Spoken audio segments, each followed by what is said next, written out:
ये कहानी काल्पनिक है तो इसे गंभीरता से ना लें। आपके जानकारी के लिए बता दूं, ये कहानी आर स्टोरी वीएस द्वारा प्रस्तुत की गई है। तो चलिए कहानी पर आते हैं। अर्जुन दी आर्मी माफिया। अध्याय 1, राठौड़ परिवार का पतन। गंगा नदी के दक्षिण में बसे पुराने राठौड़ परिवार के विशाल आंगन में उस दिन अजीब सी वीरानी पसरी हुई थी। हवा तक जैसे शोक में डूबी हुई थी। हर झोंका केवल राख की गंध और खोए हुए समय की आवाज़ लाता था।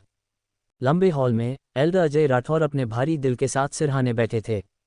उनके सामने रखी लंबी मेज पर 10 कलश पंक्तिबद्ध थे, हर एक पर उकेरा गया नाम एक कहानी का अंत था। उनके पास खड़ा था एक 3 सितारा जनरल नितिन यादव। वह छद्मवेश में था, पर उसकी आंखों की गंभीरता छिप नहीं पा रही थी। उसने कांपते हाथों से मृत्यु सूचनाएं खोलनी शुरू कीं। रवि राठौर 48 वर्ष उत्तरी क्षेत्र में शहीद। अमित राठौर 43 वर्ष पूर्वी सीमा पर शहीद। करण राठौर 27 वर्ष दक्षिण में शहीद। दीपक राठौर 26 वर्ष दक्षिण पूर्वी मोर्चे पर शहीद। और फिर 10 सूचनाएं, 10 मौतें। पूरा हॉल सन्नाटा ओढ़े खड़ा था। तीसरी पीढ़ी के राठौर परिवार के 10 वीर पुत्र एक ही दिन साम्राज्य के 6 युद्ध क्षेत्रों में बलिदान हो गए थे। कोई अवशेष नहीं, कोई शव नहीं, केवल राख और स्मृति। हवा में घुटन थी, जैसे स्वयं घर भी रो रहा हो। उसी वक्त बाहर आकाश में 36 लड़ाकू विमान गरज उठे। 19 तोपों की सलामी के साथ राष्ट्र ने राठौड़ परिवार के बलिदान को सलाम किया। लेकिन न तो तोपों की गड़गड़ाहट, न ही झुके हुए झंडे, किसी चीज ने उनके भीतर की तबाही को नहीं बदला। बूढ़े जनरल नितिन यादव की आवाज धीमी और भारी थी। दुश्मन की योजना बहुत चालाकी से बनाई गई थी। यह कोई संयोग नहीं हो सकता। हर शब्द एक तीर की तरह था, सटीक पर पीड़ादायक। राठौड़ परिवार के सभी वीर एक साथ मारे गए। ये युद्ध नहीं, षड्यंत्र था। नितिन यादव की नज़र फिर एक युवा पर पड़ी, अर्जुन राठौर, जो अपने दादा के पीछे खड़ा था। वह अपने हाथों में एक गुलाबी लिटिल पिग पेप्पा खिलौना पकड़े मुस्कुरा रहा था, जैसे उसे इस दुनिया का कोई दुख छू नहीं सका। कोई नहीं जानता था कि उसी पल उसकी छाती पर लटका जेड पेंडेंट हल्की सुनहरी चमक से दमक उठा। एक महीन सी दरार पड़ी और फिर पेंडेंट टूट गया। जैसे ही सुनहरी किरणें उसके शरीर में समाईं, अर्जुन राठौर की धुंधली आंखों में अचानक होश की चिंगारी लौटी। धिक्कार है, मैंने खुद को 5 साल तक बंद रखा था। 5 वर्ष पहले 15 वर्षीय अर्जुन राठौर ग्रेड जिया का सबसे बड़ा प्रतिभाशाली युवक था। वह ऊर्जा के नियंत्रण में निपुण और ग्रैंड मास्टर स्तर का योद्धा बन चुका था। पर एक कार दुर्घटना ने उसकी पूरी दुनिया बदल दी। उसने अपनी आत्मा के हिस्सों को उसी जेड पेंडेंट में सील कर दिया था। और 5 साल तक वह मूर्ख सा जीवन जीता रहा। अब सील टूट चुकी थी और उसके साथ लौटी उसकी शक्ति। एक क्षण में उसकी चेतना, उसकी प्रतिभा, सब लौट आया। उसने सामने रखे कलशों को देखा, 3 चाचाओं के और 7 बड़े भाइयों के, और उनके पीछे खड़ी 7 भाभियां सादे सफ़ेद वस्त्रों में, पर उनकी आंखों में आंसुओं की आग थी। पहली भाभी प्रिया राठौर, ग्रेड जिया की सबसे युवा महिला जनरल।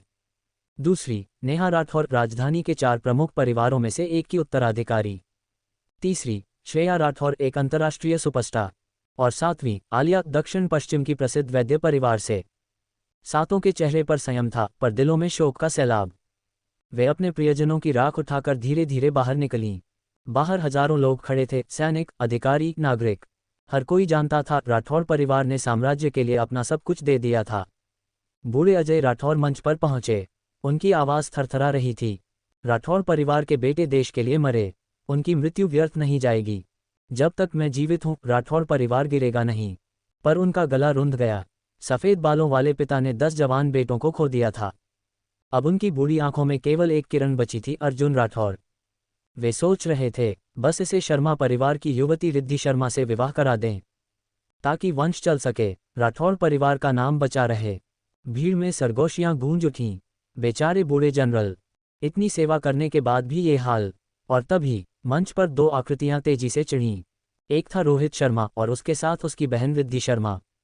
रोहित शर्मा ने माइक्रोफोन पकड़ा और ठंडे स्वर में बोला, सभी सम्मानित अतिथियों के सामने मैं शर्मा परिवार की ओर से घोषणा करता हूं, अर्जुन राठौर अब मूर्ख हो चुका है, इसलिए हम सगाई तोड़ रहे हैं। पूरा हॉल सन्नाटे में डूब गया। राठौर परिवार ने आज अपने 10 वीरों को खोया था और शर्मा परिवार ने उसी दिन रिश्ता तोड़ दिया। लोग दबी आवाज में कहने लगे, ये तो गिरते पर लात मारना हुआ। शायद शर्मा परिवार डर गया है, वे दुश्मनों से खुद को बचा रहे हैं। और तभी तुम, मिस्टर राठौर के होंठों से बस इतना निकला। फिर उन्होंने खून उगला और जमीन पर गिर पड़े। 80 वर्षीय अजय राठौर अंततः ढह गए। शर्मा परिवार की कायरता ने वह अंतिम तिनका जोड़ दिया, जिसने राठौर परिवार की आखिरी आशा तोड़ दी। एपिसोड 2। अजय राठौर के पास खड़ा उनका वर्षों पहले गोद लिया गया पुत्र अंशुल चौधरी घबराते हुए आगे बढ़ा और वृद्ध जनरल को संभाल लिया। पिताजी, अपना ख्याल रखिए, चिंता मत कीजिए, आपके पास अभी भी मैं और विशाल चौधरी हैं। हम राठौर परिवार का नाम गिरने नहीं देंगे। अंशुल चौधरी, वही व्यक्ति जिसे कई साल पहले अजय राठौर ने अपने पुत्र के समान अपनाया था। उसका बेटा विशाल चौधरी अब राठौर परिवार के व्यावसायिक मामलों का अधिकांश हिस्सा संभालता था। क्योंकि अजय राठौर के असली बेटे और पोते सब सेना में सेवा कर रहे थे, राठौर परिवार के सभी आर्थिक निर्णय अब उन्हीं पिता पुत्र की मुट्ठी में थे। वृद्ध जनरल के पीछे अर्जुन राठौर, जो अब पूरी तरह होश में आ चुका था, अपने हाथ में पकड़े छोटे गुलाबी लिटिल पिग पेई खिलौने को कसकर पकड़ रहा था। उसकी आंखों में गुस्से की आग जल रही थी, पर चेहरा स्थिर था। उसकी निगाहें सामने खड़ी रिद्धि शर्मा पर ठहर गईं, वही लड़की जिसे उसका बचपन बीता था, वही जिसके लिए उसने 1000 सपने देखे थे। रिद्धि शर्मा, वह लड़की जो कभी उसके हर हंसी और हर आंसू की साथी थी। 10 साल पहले दोनों परिवारों ने बचपन की इस दोस्ती को पक्के रिश्ते में बांध दिया था।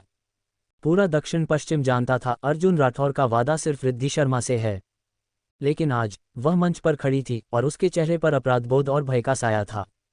राजकुमारी ह्यू, अर्जुन राठौर की आवाज़ ठंडी थी, क्या अब आप मेरी पत्नी नहीं रहेंगी? रिद्धि शर्मा के हाथ कांप उठे, उसकी नज़रें ज़मीन में धंस गईं। मुझे माफ़ करना भाई अर्जुन, उसने लगभग फुसफुसाते हुए कहा, मैं अब तुमसे शादी नहीं कर सकती। उसके शब्द मानो किसी ने तलवार बनाकर हवा में फेंक दिए हों। 5 साल पहले जब अर्जुन राठौर मूर्ख बन गया था, तब भी रिद्धि ने रिश्ता तोड़ने की बात नहीं की थी। क्योंकि उस समय राठौर परिवार अभी भी शक्तिशाली था, नाम, पद, सम्मान सब कुछ था। लेकिन अब राठौर परिवार तो राख बन चुका था। बस एक 80 वर्षीय वृद्ध और एक बच्चे जैसी बुद्धि वाला मूर्ख रह गया था। रिद्धि शर्मा की आंखों में आंसू थे, लेकिन उसकी आवाज़ ठंडी थी। आह, अगर तुम पहले जैसे न होते, अगर तुम मूर्ख न होते तो कितना अच्छा होता। अर्जुन राठौर ने हल्की मुस्कान दी। अगर मैं मूर्ख न होता, उसने धीरे से कहा, तो क्या तुम फिर भी मुझसे शादी करती? रिद्धि शर्मा हिचकिचाई, मैं। पर उसके शब्द पूरे भी न हुए थे कि उसके चाचा रोहित शर्मा बीच में बोल पड़े। हम्मा, तुम मूर्ख, अब सपने देखना छोड़ दो। वह तिरस्कार से बोला, अगर तुम सच में ठीक भी हो गए तो क्या होगा? क्या राठौर परिवार फिर उठ खड़ा होगा? क्या तुम फिर से वह नंबर 1 प्रतिभा बन सकोगे? नहीं, अब तुम बस एक अकेले व्यक्ति हो जिसके सिर पर मौत का साया मंडरा रहा है। उसने आगे जोड़ा, मैं अपनी भतीजी को विधवा नहीं बनते देख सकता, इसलिए ये रिश्ता आज से खत्म हुआ। ये शब्द किसी चाबुक से कम नहीं थे, पर इसी तिरस्कार ने अर्जुन राठौर के भीतर की नींद तोड़ दी। हाँ, यह कोई दुर्घटना नहीं थी। उसका परिवार एक योजना के तहत मारा गया था, और वह जानता था अगर अब वह अपनी बुद्धि दिखाता है तो उसका भी अंत वही होगा। इसलिए उसने फैसला किया, वह अभी भी मूर्ख बना रहेगा। इस मुखौटे के पीछे वह अपने परिवार के हर दुश्मन को एक एक कर ढूंढेगा और उन्हें उनके खून से जवाब देगा। जहां तक रिद्धि शर्मा की बात थी, अब उसका फैसला किस्मत करेगी। मंच पर अब भी रोहित शर्मा बोल रहा था, बूढ़े मास्टर राठौर, कृपया इस रिश्ते को यहीं समाप्त माने। राजकुमारी यू को जाने दें। उसके शब्दों के साथ ही पूरे आंगन में हलचल मच गई। शर्मा परिवार बहुत नीच निकला। इतनी जल्दी रिश्ता तोड़ रहे हैं, ये तो गिरे हुए पर लात मारना हुआ। अफसोस, अब कोई भी उस बेवकूफ़ अर्जुन राठौर से रिश्ता नहीं करेगा। धीरे धीरे लोग उठने लगे। चलो चलो, अब यहाँ रुक कर क्या करेंगे? राठौर परिवार का युग खत्म हो गया। सुना है डोंगयांग टॉवर की मछली लाजवाब है, देर न हो जाए। भीड़ बिखरने लगी। पेड़ गिरा तो बंदर भागे, यही दुनिया की फितरत थी। मंच पर अजय राठौर का चेहरा मौत जैसा सफ़ेद पड़ गया था। अंशुल चौधरी ने उन्हें थाम लिया, पर बूढ़े की आंखों में बस खालीपन था। क्या यही अंजाम था? उन्होंने बमुश्किल बुदबुदाया। उसी क्षण अर्जुन राठौर की नज़रें भीड़ पर घूमी, हर चेहरा, हर तिरस्कार भरी नज़र, उसने सब याद कर लिया। एक दिन मैं लौटूंगा, और उस दिन तुम सब पछताओगे। और तभी मंच के सामने अपने पतियों के कलश थामे सातों सुंदर नंदे खड़ी हुईं। उनकी आंखों में आंसू नहीं, आग थी। सबसे आगे बड़ी प्रिया राठौर, महान वाल्किरी, लोहे जैसी आवाज़ में बोलीं, रिद्धि शर्मा, अगर तुम मुझसे शादी नहीं करोगी तो हम करेंगे। फिर क्रम से आवाज़ें गूंज उठीं, मैं प्रिया राठौर, मैं नेहा राठौर, मैं श्रेया राठौर, मैं आलिया राठौर, मैं कविता राठौर, मैं तन्वी राठौर, मैं माया राठौर। सातों ने एक साथ कहा, हम सब अर्जुन राठौर से विवाह करने को तैयार हैं। उससे संतान उत्पन्न करेंगे और राठौर परिवार की ज्योति फिर जलाएंगे। उनकी आवाज़ें आसमान को चीर गईं। पूरा प्रांगण सन रह गया। जो लोग उठ चुके थे उनके कदम रुक गए।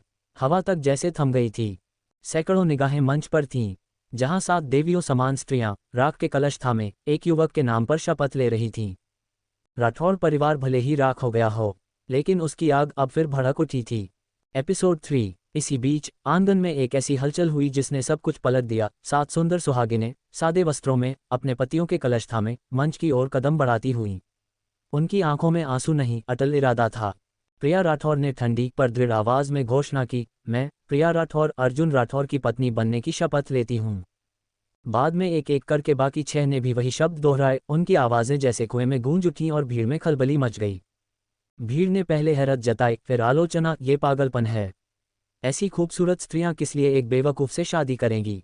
पर कुछ ने ये भी कहा, शायद ये परिवार की इज्जत बचाने की चाल है। जो लोग जाने चल दिए थे वे लौट आए क्योंकि इस मोड़ ने सबको रोक दिया था। प्रिया राठौर ने अजय राठौर का हाथ थामकर कहा, दादाजी, मैं आपकी बड़ी बहू हूं। हम पर छोड़ दीजिए, हम राठौर परिवार बचाएंगे। उसकी आंखों में जो ठहराव था उसने बूढ़े के चेहरे पर थोड़ी सी राहत भर दी। पर हर तरफ विरोध भी था। युवा मास्टर सूरज सोलंकी का चेहरा तिख था। वह आलिया पर सालों से नजर रखे था और अब उस संभाव्यता से बुरी तरह नाराज था कि वह किसी बेवकूफ से शादी कर सके। विशाल चौधरी और अन्य हितग्राही लोग भी चिंतित थे। उनके व्यावसायिक स्वार्थ पर यह अचानक मोड़ भारी पड़ सकता था। आखिरकार अंतिम संस्कार जुलूस निकला, 10 वीरों की चिता संभालकर क्लाउड सिटी कब्रिस्तान की ओर। पर मंच पर बनी ये नई गठबंधन की छवि ने हवा बदल दी थी। जब सभी शांत हो गए, प्रिया राठौर ने आगे आकर स्पष्ट कर दिया, हम मजाक नहीं कर रहे। हम वंश बचाएंगे। हम में से हर एक महीने के लिए अर्जुन राठौर के साथ रहेगी। हम आपकी संतानों के लिए तैयार हैं और हम उन्हीं लोगों को सजा दिलाने पर उतारू हैं जिन्होंने राठौर परिवार मिटाने की कोशिश की। ये घोषणा सुनकर हवा में कराह सी गूंज उठी। कुछ के लिए यह उत्थान की किरण थी, कुछ के लिए अत्यंत विचित्र। और अर्जुन राठौर, उसके होंठों से एक बेतरकी सी हंसी निकली। अंदर से वह झल्ला उठा, भाभियां, बकवास मत करो, मैं अब मूर्ख नहीं हूं। पर उसने अपने चेहरे पर वही शांत आवरण बनाए रखा। उसका मन फिर से लोहे जैसा कठोर हो गया। वह जानता था कि इस वचन से दुश्मन और अधिक सतर्क होंगे, पर अब कदम पीछे नहीं हट सकता था। यदि उसे अपने भाइयों का बदला लेना था और इन तेजस्वी स्त्रियों की रक्षा करनी थी, तो उसे जल्दी से शक्तिशाली बनना होगा और योजनाबद्ध तरीके से काम करना होगा। जब शाम ढली और लोग अपने अपने रास्ते चले गए, शर्मा परिवार पहले ही रवाना हो चुका था। यूफेई की धीमी प्रस्थान ने कुछ खालीपन छोड़ दिया, पर आंगन में उठे उस निश्चय की आग अब बुझने वाली नहीं थी। कब्रिस्तान की ठंडी मिट्टी पर अजय राठौर ने 7 युवतियों की ओर देखा और आंखें नम थीं। तुमों का शुक्रिया, उसने फुसफुसाया। और पीछे खड़े अर्जुन राठौर ने अंदर से वादा किया, एक दिन वह लौटेगा, शक्ति के साथ, तब वे जो उसके और उसके परिवार के साथ हुए सबको चुकाना होगा। अध्याय 4 राठौर परिवार की प्रतिज्ञा। प्रिया राठौर के शब्दों ने पूरे आंगन में सन्नाटा फैला दिया। अर्जुन राठौर की आंखें अचानक नम हो उठीं। उसके गले में कुछ अटक सा गया और वह बोल भी नहीं पाया। 7 युवतियां जो राठौर परिवार की बहुएं थीं, चारों ओर से उठी तिरछी निगाहों की परवाह किए बिना एक साथ उससे विवाह करने का निर्णय ले चुकी थीं। ये निर्णय कोई साधारण नहीं था। इसके पीछे दृढ़ संकल्प, त्याग और असीम साहस की कहानी थी। वह कैसे न पिघलता। उसके बगल में बैठी आलिया की आंखें भी भीगने लगीं। उसने धीमे स्वर में कहा, दीदी, क्या आप अर्जुन राठौर पर कुछ ज्यादा कठोर नहीं हो रही? आखिरकार उसकी बुद्धि तो अभी तक पूरी तरह लौटी भी नहीं है।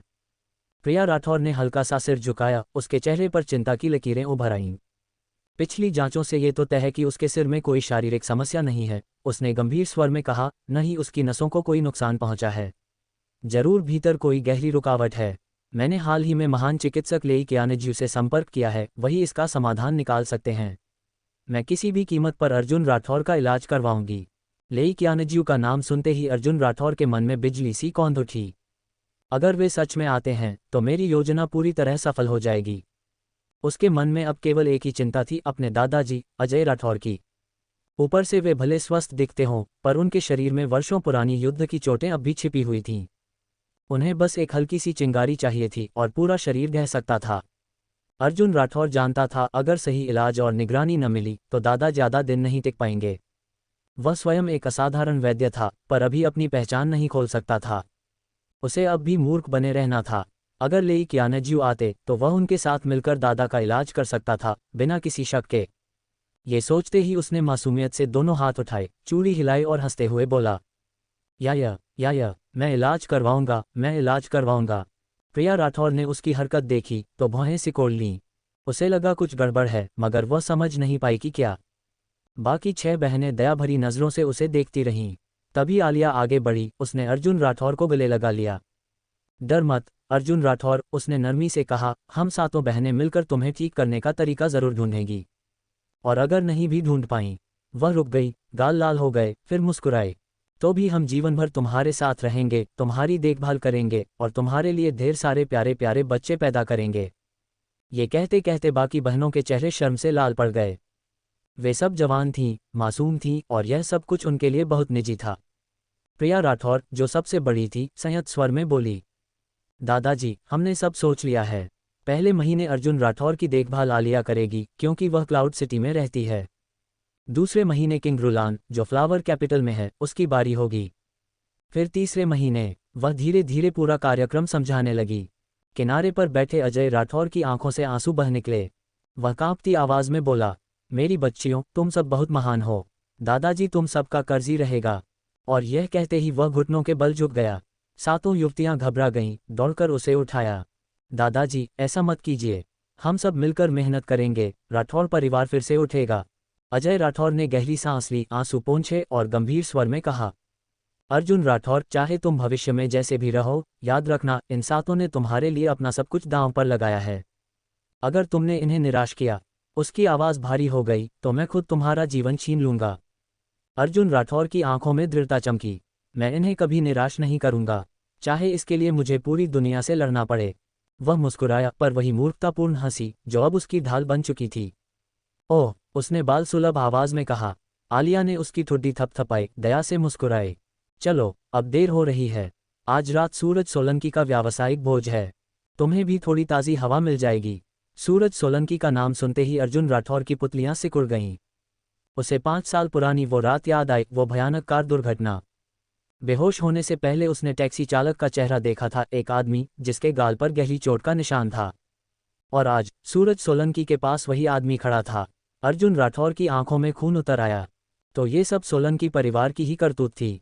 उसने मन ही मन प्रतिज्ञा की, बदले की शुरुआत सोलंकी परिवार से ही होगी। अब आगे। दूसरी ओर राठौर परिवार का पुराना आंगन अब सूना था। अजय राठौर लौटे तो लगभग कुर्सी पर ढह गए। गार्ड कैप्टन अक्षित तिवारी ने झुककर कहा, मिस्टर राठौर, खबर है कि अंशुल चौधरी और उसका बेटा कुछ बड़े शेयरधारकों से मिल रहे हैं। वे ये कॉरपोरेशन की संपत्ति हड़पने की तैयारी में हैं। अजय राठौर ने थकी आवाज में कहा, मुझे पता है, पर इस समय मुझे केवल उन लड़कियों और अर्जुन राठौर के लिए कुछ सुरक्षित छोड़ना है। कंपनी की निगरानी रखो, बस यही जरूरी है। अक्षित तिवारी की आवाज भर्रा गई। बड़े, ये उन लोगों ने आपके बेटों के साथ जो किया, वो मुझे सब पता है। अजय राठौर की आवाज धीमी पर भारी थी। पर अब जानकर भी क्या फायदा। परिवार तब खत्म होता है जब उसके उत्तराधिकारी न बचें। वह दीवार पर लटकी पारिवारिक तस्वीर को देखता रहा। एक वक्त था जब राठौर परिवार का नाम ही शक्ति का प्रतीक था, और अब बस यादें हैं। अब आगे। सैकड़ों मील दूर उत्तर पश्चिम के एक शांत आंगन में एक वृद्ध साधु दीपक के सामने झुका हुआ था। उसके पीछे खड़ा एक युवक धीरे से बोला, एल्द झांग, क्लाउड सिटी से समाचार है। अंतिम संस्कार सामान्य रूप से संपन्न हुआ। बस एक विचित्र बात हुई है, शर्मा परिवार ने सगाई तोड़ दी, लेकिन अर्जुन राठौर की 7 भाभियों ने सार्वजनिक रूप से उससे विवाह करने का निर्णय घोषित किया। वृद्ध ने सिर उठाया, उसकी आंखों में ठंडा, निर्दयी तेज था। घमंड। उसने ठंडी सांस छोड़ी। उन्हें सबक सिखाना होगा। सिंघानिया परिवार क्लाउड सिटी में ही है ना, तो उन्हें दिखाओ कि राठौर परिवार से टकराने की सज़ा क्या होती है। फिर उसने हाथ से गला काटने का इशारा किया, और उस मूर्ख अर्जुन राठौर पर नजर रखो, अगर जरा भी असामान्यता दिखे, खत्म कर दो। उसके शब्दों में वही बर्फीली ठंडक थी जिससे एक साम्राज्य हिल सकता था। अब आगे। उधर क्लाउड सिटी में आलिया ने नए कपड़े पहने और आईने में खुद को देखा। पीछे खड़ा अर्जुन राठौर सफेद सूट में कुछ कुछ असहज लग रहा था। सुनो, आलिया ने मुस्कुराकर कहा, वहां पहुंचकर कुछ उल्टा सीधा मत कहना, बस मेरे पास रहना। मैं तुम्हारी रक्षा करूंगी। अर्जुन राठौर ने भोलेपन से सिर हिलाया। ठीक है भाभी। आलिया ठिठक गई, फिर मुस्कुराए। अब भी मुझे भाभी कह रहे हो? उसने धीरे से उसके कंधे पर थपथपाया, आंखों में लाज की झिलमिलाहट थी। अब से मुझे पत्नी कहना होगा, समझे? एपिसोड 5। वाह, मुझे फिर से एक पत्नी मिल गई है, कितनी सुंदर, कितनी प्यारी। अर्जुन राठौर उस पल में सचमुच बच्चे की तरह खुश हो गया, कूदने फांदने लगा। उसे यूं नाचते देखकर आलिया की आंखें अनायास ही नम हो उठीं। वो सोचने लगी, कभी ये युवक क्लाउड सिटी का सबसे चमकता सितारा था। असाधारण प्रतिभा, गहन ज्ञान और दृढ़ हृदय वाला। उसकी और रिद्धि शर्मा की जोड़ी को स्वर्ण युगल कहा जाता था। और अब वही अर्जुन राठौर जो कभी गर्व से आसमान छूता था, अब एक मासूम असहाय बच्चे सा बन गया था। और शर्मा परिवार, वे जिन्होंने कभी राठौर परिवार की शान पर गर्व किया था, अब मुसीबत के समय सबसे पहले उन्हें छोड़कर भाग खड़े हुए थे। आलिया के मन में कसक उठी, नहीं, मैं अपने राठौर परिवार को इस तरह ढहते हुए नहीं देख सकती। उसने मन ही मन संकल्प लिया, चाहे दुनिया हंसे या कोसे, मैं इस आदमी को, इस परिवार को दोबारा खड़ा करूंगी। हाँ पति, उसने कोमल स्वर में कहा, आलिया हमेशा तुम्हारी पत्नी रहेगी। इसके बाद उसने उसे कसकर अपने गले से लगा लिया। अर्जुन राठौर का चेहरा उसकी छाती में समा गया। आलिया के गालों पर हल्की लाली थी, लेकिन उसकी बाहों में दृढ़ता थी। उसे एहसास नहीं था कि उसी क्षण उसके हृदय की धड़कनें एक अजीब सी गर्माहट के साथ मिलकर उसके शरीर में एक ऊर्जा की लहर भर रही थीं। वो लहर जैसे किसी अनदेखी शक्ति से उसे पोषित कर रही हो। उसी समय अर्जुन राठौर के भीतर भी वही गर्म धारा उमड़ी। उसके डेंटियन की गहराइयों में एक रहस्यमयी ज्वाला भड़क उठी। वो ज्वाला उसके शरीर में घूमती हुई उसकी नसों में प्रवेश कर गई। मार्शल आर्ट क्यूई में परिवर्तित होकर उसकी शक्ति को पहले से कई गुना बढ़ा गई। यही वो रहस्य था जिसने अर्जुन राठौर को 15 वर्ष की आयु में ही ग्रैंड मास्टर स्तर पर पहुंचा दिया था। वो लौ उसकी जन्मजात नियति थी। हर बार जब वह किसी स्त्री की भावनाओं से जुड़ता, उसकी ऊर्जा उसमें प्रवाहित होती और वह लौ उसे और प्रबल बना देती। मिस आलिया, अचानक एक नौकर झुककर बोला, परिवार के मुखिया और दूसरे बुजुर्ग आपका इंतजार कर रहे हैं। आलिया ने हल्के से सिर हिलाया, मैं तुरंत आती हूँ। वह जानती थी आज उसके फैसले ने पूरे सिंघानिया परिवार को हिला दिया था, लेकिन उसके लिए कृतज्ञता सबसे ऊपर थी। वह मुड़ी और प्यार से बोली, पति, तुम यहीं रहो, कहीं मत जाना, मैं बस थोड़ी देर में लौटती हूँ। वो उसे कार में बिठाकर अंदर चली गई। अर्जुन राठौर ने उसकी जाती हुई परछाई को देखा, उसके चेहरे पर दृढ़ मुस्कान उभर आई। भाभी, या कहो मेरी पत्नी, उसने मन ही मन कहा, अब जब तुमने मेरे और मेरे परिवार के लिए खड़े होने का साहस किया है, मैं अर्जुन राठौर कसम खाता हूँ तुम्हें इस संसार की सबसे शानदार जिंदगी दूंगा। उसकी नज़र अपनी उंगली की अंगूठी पर पड़ी। वो साधारण नहीं थी, उसमें छिपी थी वह शक्ति जो पूरे जगत को हिला सकती थी। बस सही समय आने की देर थी। अब आगे भोज कक्ष में दूसरी ओर सिंघानिया परिवार में हलचल मच चुकी थी। भैया, विजय सिंघानिया ने गुस्से में कहा, क्या आलिया पूरी तरह पागल हो गई है? वो उस मूर्ख अर्जुन राठौर से शादी करने की घोषणा कर रही है। तीसरे भाई ने भी सिर हिलाया, अब राठौर परिवार बर्बाद हो चुका है। जो भी उनके करीब जाएगा वह खुद को मुसीबत में डाल लेगा। टेबल के चारों ओर बैठे वरिष्ठ सदस्य आलिया के फैसले की आलोचना कर रहे थे। उसे तुरंत अध्यक्ष पद से हटाना चाहिए, हाँ, वरना पूरा परिवार डूब जाएगा। तभी तक सिंघानिया परिवार के मुखिया राजवीर सिंघानिया चुपचाप बैठे रहे। जब सबकी आवाज़ें थम गईं, उन्होंने गहरी सांस लेकर कहा, लगता है तुम सब भूल गए हमारा सिंघानिया परिवार कब और कैसे खड़ा हुआ था। सभी की नज़रें उन पर टिक गईं। अगर राठौर परिवार का सहारा न होता तो आज हम सब इस टेबल पर बैठे होते। उनकी आवाज़ में दृढ़ता थी। आलिया ने गलत नहीं किया, वह सिर्फ ऋण चुका रही है। कमरा शांत हो गया। तभी एक सहायक दौड़ता हुआ आया, बड़े साहब, आपूर्तिकर्ताओं ने सहयोग रोक दिया है। वितरक भी कह रहे हैं कि किसी बड़े आदमी ने उन्हें सिंघानिया ग्रुप का बहिष्कार करने का आदेश दिया है। सभी का चेहरा पीला पड़ गया। राजवीर सिंघानिया ने सिर्फ गहरी सांस ली। उन्हें पहले से अंदाजा था कि ये होगा। मुर्गे को मारो ताकि बंदर डरें, यही नीति थी उन लोगों की जो राठौर परिवार से जुड़े किसी को भी सबक सिखाना चाहते थे। इसी वक्त दरवाज़ा खुला। आलिया अंदर आई, शांत पर आत्मविश्वास से भरी हुई। उसकी नज़रें पूरे हाल पर घूमी और उसने धीमे लेकिन सधे स्वर में कहा, मुझे पता है कि आप सब डरे हुए हैं, लेकिन याद रखिए, अगर राठौर परिवार ने हमें ऊपर उठाया था तो अब उनके पतन में उनका साथ देना भी हमारा कर्तव्य है। अगर किसी को मेरे निर्णय से आपत्ति है तो आप अपने शेयर बेच सकते हैं, मैं आपको रोकूंगी नहीं। उसकी आवाज़ तलवार की तरह साफ थी। सभी चुप, कोई शब्द नहीं, कोई विरोध नहीं। आज रात, उसने कहा, मैं अग्रवाल परिवार से सौदा पक्का करूंगी। जब तक ये सहयोग जीवित है, सिंघानिया ग्रुप नहीं टूटेगा। अब आगे। इसी बीच बाहर कार में बैठे अर्जुन राठौर ने गहरी सांस ली और धीरे धीरे भोज हॉल की ओर कदम बढ़ाया। अब समय आ गया था 5 साल की अंधेरी नींद के बाद दुनिया को फिर से देखने का। अरे अरे, ये तो वही राठौर परिवार का बेवकूफ़ नहीं है क्या? एक व्यंग्य भरी आवाज़ गूंजी सूरज सोलंकी की। वो और उसके दोस्त शरारती मुस्कान लिए अर्जुन राठौर की ओर बढ़े। क्या हुआ, भूख लगी थी? आओ, तुम्हारे लिए एक खास ड्रिंक तैयार की है। उसने शराब के गिलास में सिगरेट का टुकड़ा डाला, फिर उस पर थूका और दोस्तों से कहा, थोड़ी और डालो। गिलास में तरल अब मटमैला पीले रंग का था। सूरज सोलंकी ने गिलास बढ़ाते हुए कहा। लो यंग मास्टर राठौर, पियो, बहुत स्वादिष्ट है। एपिसोड 6। ओह, अर्जुन राठौर ने आश्चर्य से प्याले को देखा, फिर उसे रोशनी के सामने उठाकर घुमाया मानो वह कोई बहुमूल्य खजाना देख रहा हो।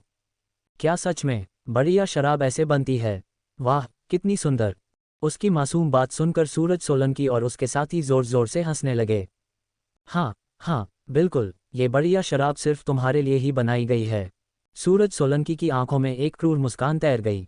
वह मन ही मन ठहाके लगा रहा था, मूर्ख, एक बेवकूफ़, और 7 सुंदर स्त्रियां उसके साथ विवाह करने की घोषणा कर रही हैं। क्यों, कैसे? अगर यह वो दौर होता जब राठौर परिवार अपने शिखर पर था, तो सूरज सोलंकी तो छोड़ो, उसके बाप भी अर्जुन राठौर के सामने सिर झुका देते। लेकिन अब राठौर परिवार सिर्फ एक नाम भर रह गया था, और उसके साथ ये मूर्ख उत्तराधिकारी। अब तो कोई भी उसे अपमानित कर सकता था, और कोई कुछ नहीं कहेगा। अर्जुन राठौर ने प्याले को अपनी नाक के पास लाकर सूंघा। चारों ओर बैठे लोग मज़े से देख रहे थे, इंतजार कर रहे थे कि वह एक ही घूंट में उस गंदी शराब को पी जाए। मगर अगले ही पल उसने सिर हिलाया। नहीं, इसमें कुछ कमी है। उसी वक्त पास से एक चौकीदार अपनी बाल्टी खींचता हुआ गुजरा। उस बाल्टी में गंदा काला पानी भरा था। सबकी आंखों के सामने अर्जुन राठौर ने आगे बढ़कर प्याले में उस बाल्टी का आधा पानी डाल दिया और मुस्कुराया। अब ये बिल्कुल परफेक्ट है। क्षण भर के लिए चारों ओर सन्नाटा छा गया। फिर हा हा हा, पूरा हॉल ठहाकों से गूंज उठा। देखा, मैंने कहा था ना, ये सचमुच मूर्ख है। ये तो खुद पोछे का पानी पीने वाला है। अरे जल्दी करो, मोबाइल निकालो, वीडियो बनाओ, इसे ऑनलाइन डालेंगे, देखते हैं तब उसकी सातों भाभियां क्या कहेंगी। लेकिन इससे पहले कि कोई और हंसे, अर्जुन राठौर धीरे धीरे सूरज सोलंकी के सामने जा पहुंचा। अचानक उसने सूरज सोलंकी की गर्दन को इस कदर पकड़ लिया जैसे लोहे की जकड़ हो। फिर प्याला उठाया और सीधा उसके मुंह में उड़ेल दिया। ग्लग ग्लग, सूरज सोलंकी ने हाँफते हुए निगल लिया। उसकी आंखें फटी की फटी रह गईं। अर्जुन राठौर ने मुस्कुराते हुए कहा, धीरे धीरे पियो, घुट मत जाना। फिर उसने हल्के से उसकी छाती थपथपाई, मानो उसे चिंता हो रही हो। कैसा है स्वाद? अच्छा है ना? तू हरामजादे। सूरज सोलंकी ने उल्टी करते हुए चिल्लाया, तूने इसे खुद क्यों नहीं पिया? धिक्कार है, ये क्या? उफ! वह बुरी तरह उल्टी करने लगा, उसका चेहरा हरा पड़ गया। वह जानता था कि प्याले में क्या था, सिगरेट के टुकड़े, थूक, और अब तो पोछे का पानी भी। उसका गला जलने लगा, पेट में मरोड़ उठी। अर्जुन राठौर ने भोलेपन से कहा, मेरी आलिया ने कहा है मुझे शराब नहीं पीनी चाहिए, लेकिन तुम्हारी बढ़िया शराब देखकर मैं बहुत खुश हुआ, इसलिए सोचा ये खुशी मैं तुम्हें लौटाऊं। पर उसके भीतर एक ठंडी सधी हुई हंसी गूंज उठी। 5 साल से मैंने सिर्फ ये दिन देखा था। उसकी आंखों में चमक उठी। वह मूर्ख नहीं था, उसने बस सही समय का इंतजार किया था। वह अंगूठी, वही जो उसके पिता ने उसे दी थी, उसमें छिपी थी 100 वर्षों की ज्ञान शक्ति, रणनीति, युद्धनीति, मार्शल आर्ट्स और मनोविज्ञान। और आज उसने उनमें से बस एक अंश दिखाया था। भीड़ अब हतप्रभ थी। जो लोग उसे मजाक समझ रहे थे, अब उसकी ओर सशंकित नजरों से देख रहे थे। क्या अर्जुन राठौर सच में मूर्ख था, या अब तक सब दिखावा कर रहा था? उफ! सूरज सोलंकी के साथी भी मुंह पर हाथ रखे खड़े थे। गंध इतनी भयानक थी कि कई लोग उल्टी करने वाले थे। तुम लोग क्या देख रहे हो? सूरज सोलंकी गुर्राया, मारो इसे, अगर मर गया तो मेरी जिम्मेदारी। लेकिन तभी एक भारी गरजती आवाज गूंजी, बस करो। एक विशालकाय आकृति भीड़ को चीरती हुई आगे आए। वह था मोहित ठाकुर, मांसपेशियों से भरा हुआ, ऊंचा और बिजली जैसी चाल वाला। उसने 2 अंगरक्षकों को एक ही झटके में पकड़कर टकरा दिया। धड़ाम! दोनों आदमी बेहोश होकर गिर पड़े। जब तक मैं, मोहित ठाकुर, जिंदा हूं, मेरे बड़े भाई को छूने की हिम्मत किसी की नहीं। भीड़ पीछे हट गई, सन्नाटा फैल गया। मोहित ठाकुर, वही लड़का जो बचपन से अर्जुन राठौर के साथ था। जब सबने राठौर परिवार से मुंह मोड़ लिया था, तब भी वह उसके साथ खड़ा रहा था। सूरज सोलंकी के साथी अब पीछे हट चुके थे। वह खुद हाँफते हुए बोला, चले जाओ, पर याद रखना, ये खत्म नहीं हुआ है। फिर हड़बड़ाते हुए उल्टी करने के लिए दौड़ पड़ा। मोहित ठाकुर ने अर्जुन राठौर के कंधे पर हाथ रखा और हंसते हुए कहा, बड़े भाई चिंता मत करो, जब तक मैं हूं कोई तुम्हें कुछ नहीं कह सकता। फिर मुस्कुराकर बोला, और वैसे भी आप तो बहुत भाग्यशाली हैं, रिद्धि शर्मा ने अगर साथ छोड़ा तो क्या हुआ? 7 सुंदर भाभियां आपके साथ हैं। अर्जुन राठौर ने माथा पकड़ लिया, तुम हर बार वही क्यों कहते हो? मोहित ठाकुर हंस पड़ा, क्या करूं, सच्चाई तो यही है ना। दोनों हॉल से बाहर निकलते गए, एक मुस्कुराता हुआ, दूसरा दृढ़ नजर वाला, और उनके पीछे सबकी निगाहें बस एक नाम पर टिक गईं, अर्जुन राठौर। अब कोई नहीं जानता था क्या वह सचमुच लौट आया है? एपिसोड 7, ये फैन की वापसी। हॉल में सन्नाटा पसरा था। अर्जुन राठौर एक पल को भौहें सिकोड़कर खड़ा रहा, जैसे किसी गहरे विचार में हो। उसी वक्त मोहित ठाकुर ने कुछ अजीब सा महसूस किया। वह झट से मुड़ा और उसकी नज़र अर्जुन राठौर से जा मिली। वो नज़र, वो दृढ़ता, जैसे उसकी आंखें कह रही हों, हाँ बड़े भाई, आप वही हैं जो कभी झुकते नहीं। मोहित ठाकुर हक्का बक्का रह गया। बड़े भाई, मुझे क्यों लग रहा है कि आप पहले जैसे नहीं रहे? क्या क्या आप जाग गए हैं? उसने उत्सुकता से अर्जुन राठौर का हाथ पकड़ लिया। अर्जुन राठौर हल्का मुस्कुराया। वह जान गया था ये लड़का साधारण नहीं है। उसकी नज़रें सच्चाई पहचानने लगी हैं। पर अभी नहीं, अभी सच्चाई उजागर करने का समय नहीं था। वह बोला, बूढ़े ठाकुर, मुझे एक ड्रिंक चाहिए। उसके स्वर में सुकून था पर आंखों में तूफान। मोहित ठाकुर ने सिर हिलाया। ठीक है बड़े भाई, अभी लाता हूँ। वह मुड़ ही रहा था कि तभी हॉल के दूसरी ओर से तेज कदमों की आवाज़ आई। अर्जुन, तुम यहाँ कैसे आए? सब ठीक है ना? यह आलिया थी, खड़बड़ाई हुई, पर उसकी आंखों में राहत थी। अभी अभी उसने सिंघानिया परिवार के मामलों को निपटाया था और सुना था कि सूरज सोलंकी ने अर्जुन राठौर को धमकाया है। अब जब उसने अर्जुन राठौर को सही सलामत देखा तो उसने धीरे से सांस छोड़ी। छोटी भाभी, नमस्ते। मोहित ठाकुर ने झट से खड़े होकर अभिवादन किया। वह पहले उसे भाभी कहता था, पर अब उसने शब्द बदलकर कहा, छोटी भाभी। संकेत साफ था। आलिया मुस्कुराई, कितना मीठा बोलने वाला हो तुम। फिर उसने अर्जुन राठौर की ओर देखा। अर्जुन, सब ठीक है ना? तुम किसी मुसीबत में तो नहीं? मोहित ठाकुर ने हंसते हुए कहा, मेरे बड़े भाई को कोई नुकसान नहीं पहुंचा सकता। फिर उसने सूरज सोलंकी की हरकतों और अर्जुन राठौर की प्रतिक्रिया सब कुछ बताया। कैसे अर्जुन राठौर ने उसे मजबूर कर दिया कि वह वही गंदा पानी पी ले जो फर्श धोने के लिए इस्तेमाल होता था। ये सुनकर आलिया का चेहरा पल भर के लिए जम गया। वह सोचने लगी, क्या ये वही अर्जुन राठौर है जो 5 साल से मानसिक रूप से अस्थिर था? या ये सब कोई चमत्कार है? मोहित ठाकुर ने धीरे से कहा, मुझे सच में लग रहा है कि बड़े भाई बदल गए हैं, जैसे वो जाग गए हों। आलिया ने उसकी ओर देखा और मुस्कुराई, चिंता मत करो। सिस्टर प्रिया ने महान जिया चिकित्सा संत श्री लेई को बुलाया है। वो जल्द ही क्लाउड सिटी आएंगे और अर्जुन का परीक्षण करेंगे, तब सब पता चल जाएगा। इसके बाद आलिया ने अर्जुन राठौर को अकेला छोड़ने से मना कर दिया। वह उसे हर जगह साथ लेकर गई, व्यापारिक महफिलों में, अभिजात वर्ग के बीच, और हर जगह एक ही बात स्पष्ट की, राठौर परिवार अकेला नहीं है, सिंघानिया परिवार उनके साथ है। अब आगे। शाम को व्यावसायिक भोज शुरू हुआ। सूरज सोलंकी मंच पर आया। उसका चेहरा पीला पड़ा था, क्योंकि कुछ देर पहले ही उसे शौचालय से घसीटकर बाहर लाया गया था। फिर भी वह मुस्कुराने की कोशिश करता हुआ बोला, देवियों और सज्जनों, आज का भोज हमारे सभी व्यापारिक साथियों के लिए है। वह बोल ही रहा था कि पास रखा कूड़ेदान देखकर फिर से उल्टी करने लगा। हॉल में दबी दबी हंसी गूंज उठी। आज हमारे बीच प्रांतीय शहर के प्रसिद्ध उद्योगपति श्री कार्तिक अग्रवाल उपस्थित हैं, उसने घोषणा की। भीड़ में कानाफूसी होने लगी। अग्रवाल परिवार दक्षिण पश्चिम का सबसे शक्तिशाली परिवार था। अगर सोलंकी परिवार उनसे जुड़ गया तो क्लाउड सिटी में उनका नाम हो जाएगा। तालियों की गड़गड़ाहट के बीच 50 वर्ष का एक मजबूत, गरिमामय व्यक्ति मंच पर आया, कार्तिक अग्रवाल। देवियों और सज्जनों, वह बोला, हमारा जिया कॉर्पोरेशन दक्षिण पश्चिम के बाजार में विस्तार करना चाहता है। सोलंकी परिवार एक अच्छा विकल्प है, लेकिन इसका मतलब यह नहीं कि बाकी कंपनियों के पास मौका नहीं है। सूरज सोलंकी का चेहरा उतर गया। उसने जो योजना बनाई थी वह धुंधली पड़ती दिखी। आलिया और उसके परिवार वाले भी निराश हो गए। लगता है हमारे पास अब कोई अवसर नहीं बचा, विजय सिंघानिया ने धीमे स्वर में कहा। आलिया, क्या तुम सच में उस मूर्ख से शादी करने जा रही हो? किसी ने ताना मारा। सबकी नज़रें अर्जुन राठौर की ओर मुड़ी। वह वहीं खड़ा था, शांत, स्थिर, मानो कुछ भी उसके भीतर हलचल नहीं कर सकता। अब आगे। अचानक मंच पर खड़ा कार्तिक अग्रवाल बोलते बोलते रुक गया।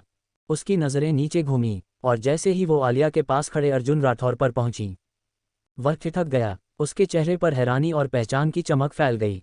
दिव्य वैद्य, उसकी आवाज़ माइक्रोफोन में गूंज उठी। सारा हॉल सन रह गया। कार्तिक अग्रवाल ने तुरंत माफ़ी मांगी, माफ़ कीजिए देवियों और सज्जनों, मुझे कुछ जरूरी बात निपटानी है। और फिर सूरज सोलंकी को माइक्रोफोन थमाकर वह तेजी से नीचे उतर आया। सभी व्यापारिक प्रतिनिधि हैरान होकर देखने लगे कि दक्षिण पश्चिम के सबसे बड़े उद्योगपति कार्तिक अग्रवाल किसकी ओर जा रहे हैं। वह बिना रुके, बिना किसी से हाथ मिलाए सीधे अर्जुन राठौर के सामने पहुंचा और झुककर बोला, दिव्य वैद्य, आखिरकार मैं आपको मिल गया। आपने सालों पहले मेरी जान बचाई थी और मैं अब तक आपका ऋणी हूं। हॉल में एक पल को सन्नाटा छा गया। फिर कानाफूसी, आश्चर्य और हैरानी की लहर फैल गई। क्या अर्जुन राठौर वही जिसे सब मूर्ख कहते थे, वही दिव्य वैद्य है जिसने प्रांतीय शहर के कार्तिक अग्रवाल की जान बचाई थी? सिंघानिया परिवार स्तब्ध था और बाकी सभी लोग भी। आलिया की आंखों में आंसू चमकने लगे, क्योंकि आज उसने देख लिया था, वह व्यक्ति जिसे सबने भुला दिया था वही उनका सबसे बड़ा गौरव था। एपिसोड 8, ये फैन की असली ताकत। सूरज सोलंकी, जो कार्तिक अग्रवाल के पीछे पीछे आया था, पसीने से तरबतर हो गया। जब उसने सुना कि कार्तिक अग्रवाल कह रहा था कि अर्जुन राठौर ने उसे बचाया, उसका दिल धड़कने लगा। मिस्टर जिया, आप गलतफहमी में हैं, है ना? ये तो मूर्ख परिवार है। इसमें कैसे हो सकता है कि उनके पास किसी को बचाने का कौशल हो? सूरज सोलंकी घबराकर कार्तिक अग्रवाल को रोकने की कोशिश कर रहा था। मिस्टर जिया, आपने इस परिवार की वर्तमान स्थिति सुनी ही होगी। अभी इनके साथ उलझना सही नहीं। सच कहें तो राठौड़ परिवार का अधिकांश हिस्सा एक ही दिन में नष्ट हो गया था। ये खबर ग्रेट जिया के हर कोने में फैल चुकी थी। अब कोई भी इसे रहस्य नहीं मानता था। कार्तिक अग्रवाल ने धीरे धीरे अर्जुन राठौर की ओर देखा, ऊपर से नीचे तक उसका निरीक्षण किया। फिर उसने निश्चय से सिर हिलाया। मैं गलत नहीं हूँ। 5 साल पहले जब मैं मौत के कगार पर था, ये दिव्य चिकित्सक ही थे जिन्होंने मेरी जान बचाई। लेकिन कुछ वर्षों बाद ये दिव्य चिकित्सक कैसे मूर्ख बन गए? उत्सुकतावश कार्तिक अग्रवाल ने अपनी नज़रें अर्जुन राठौर के बगल में खड़ी आलिया पर घुमाईं। आलिया तुरंत बोली, मिस्टर जिया, मेरे मंगेतर की 5 साल पहले एक कार दुर्घटना हुई थी, जिससे उसकी बुद्धि थोड़ी प्रभावित हुई, इसीलिए अब उसकी स्थिति ऐसी है। कार्तिक अग्रवाल ने सब कुछ ध्यान से सुना।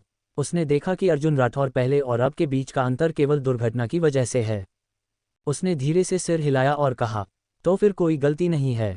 युवा मास्टर राठौर हमेशा से विलक्षण प्रतिभा के धनी रहे हैं। मार्शल आर्ट और चिकित्सा कौशल उनकी बेजोड़ विशेषताएं हैं।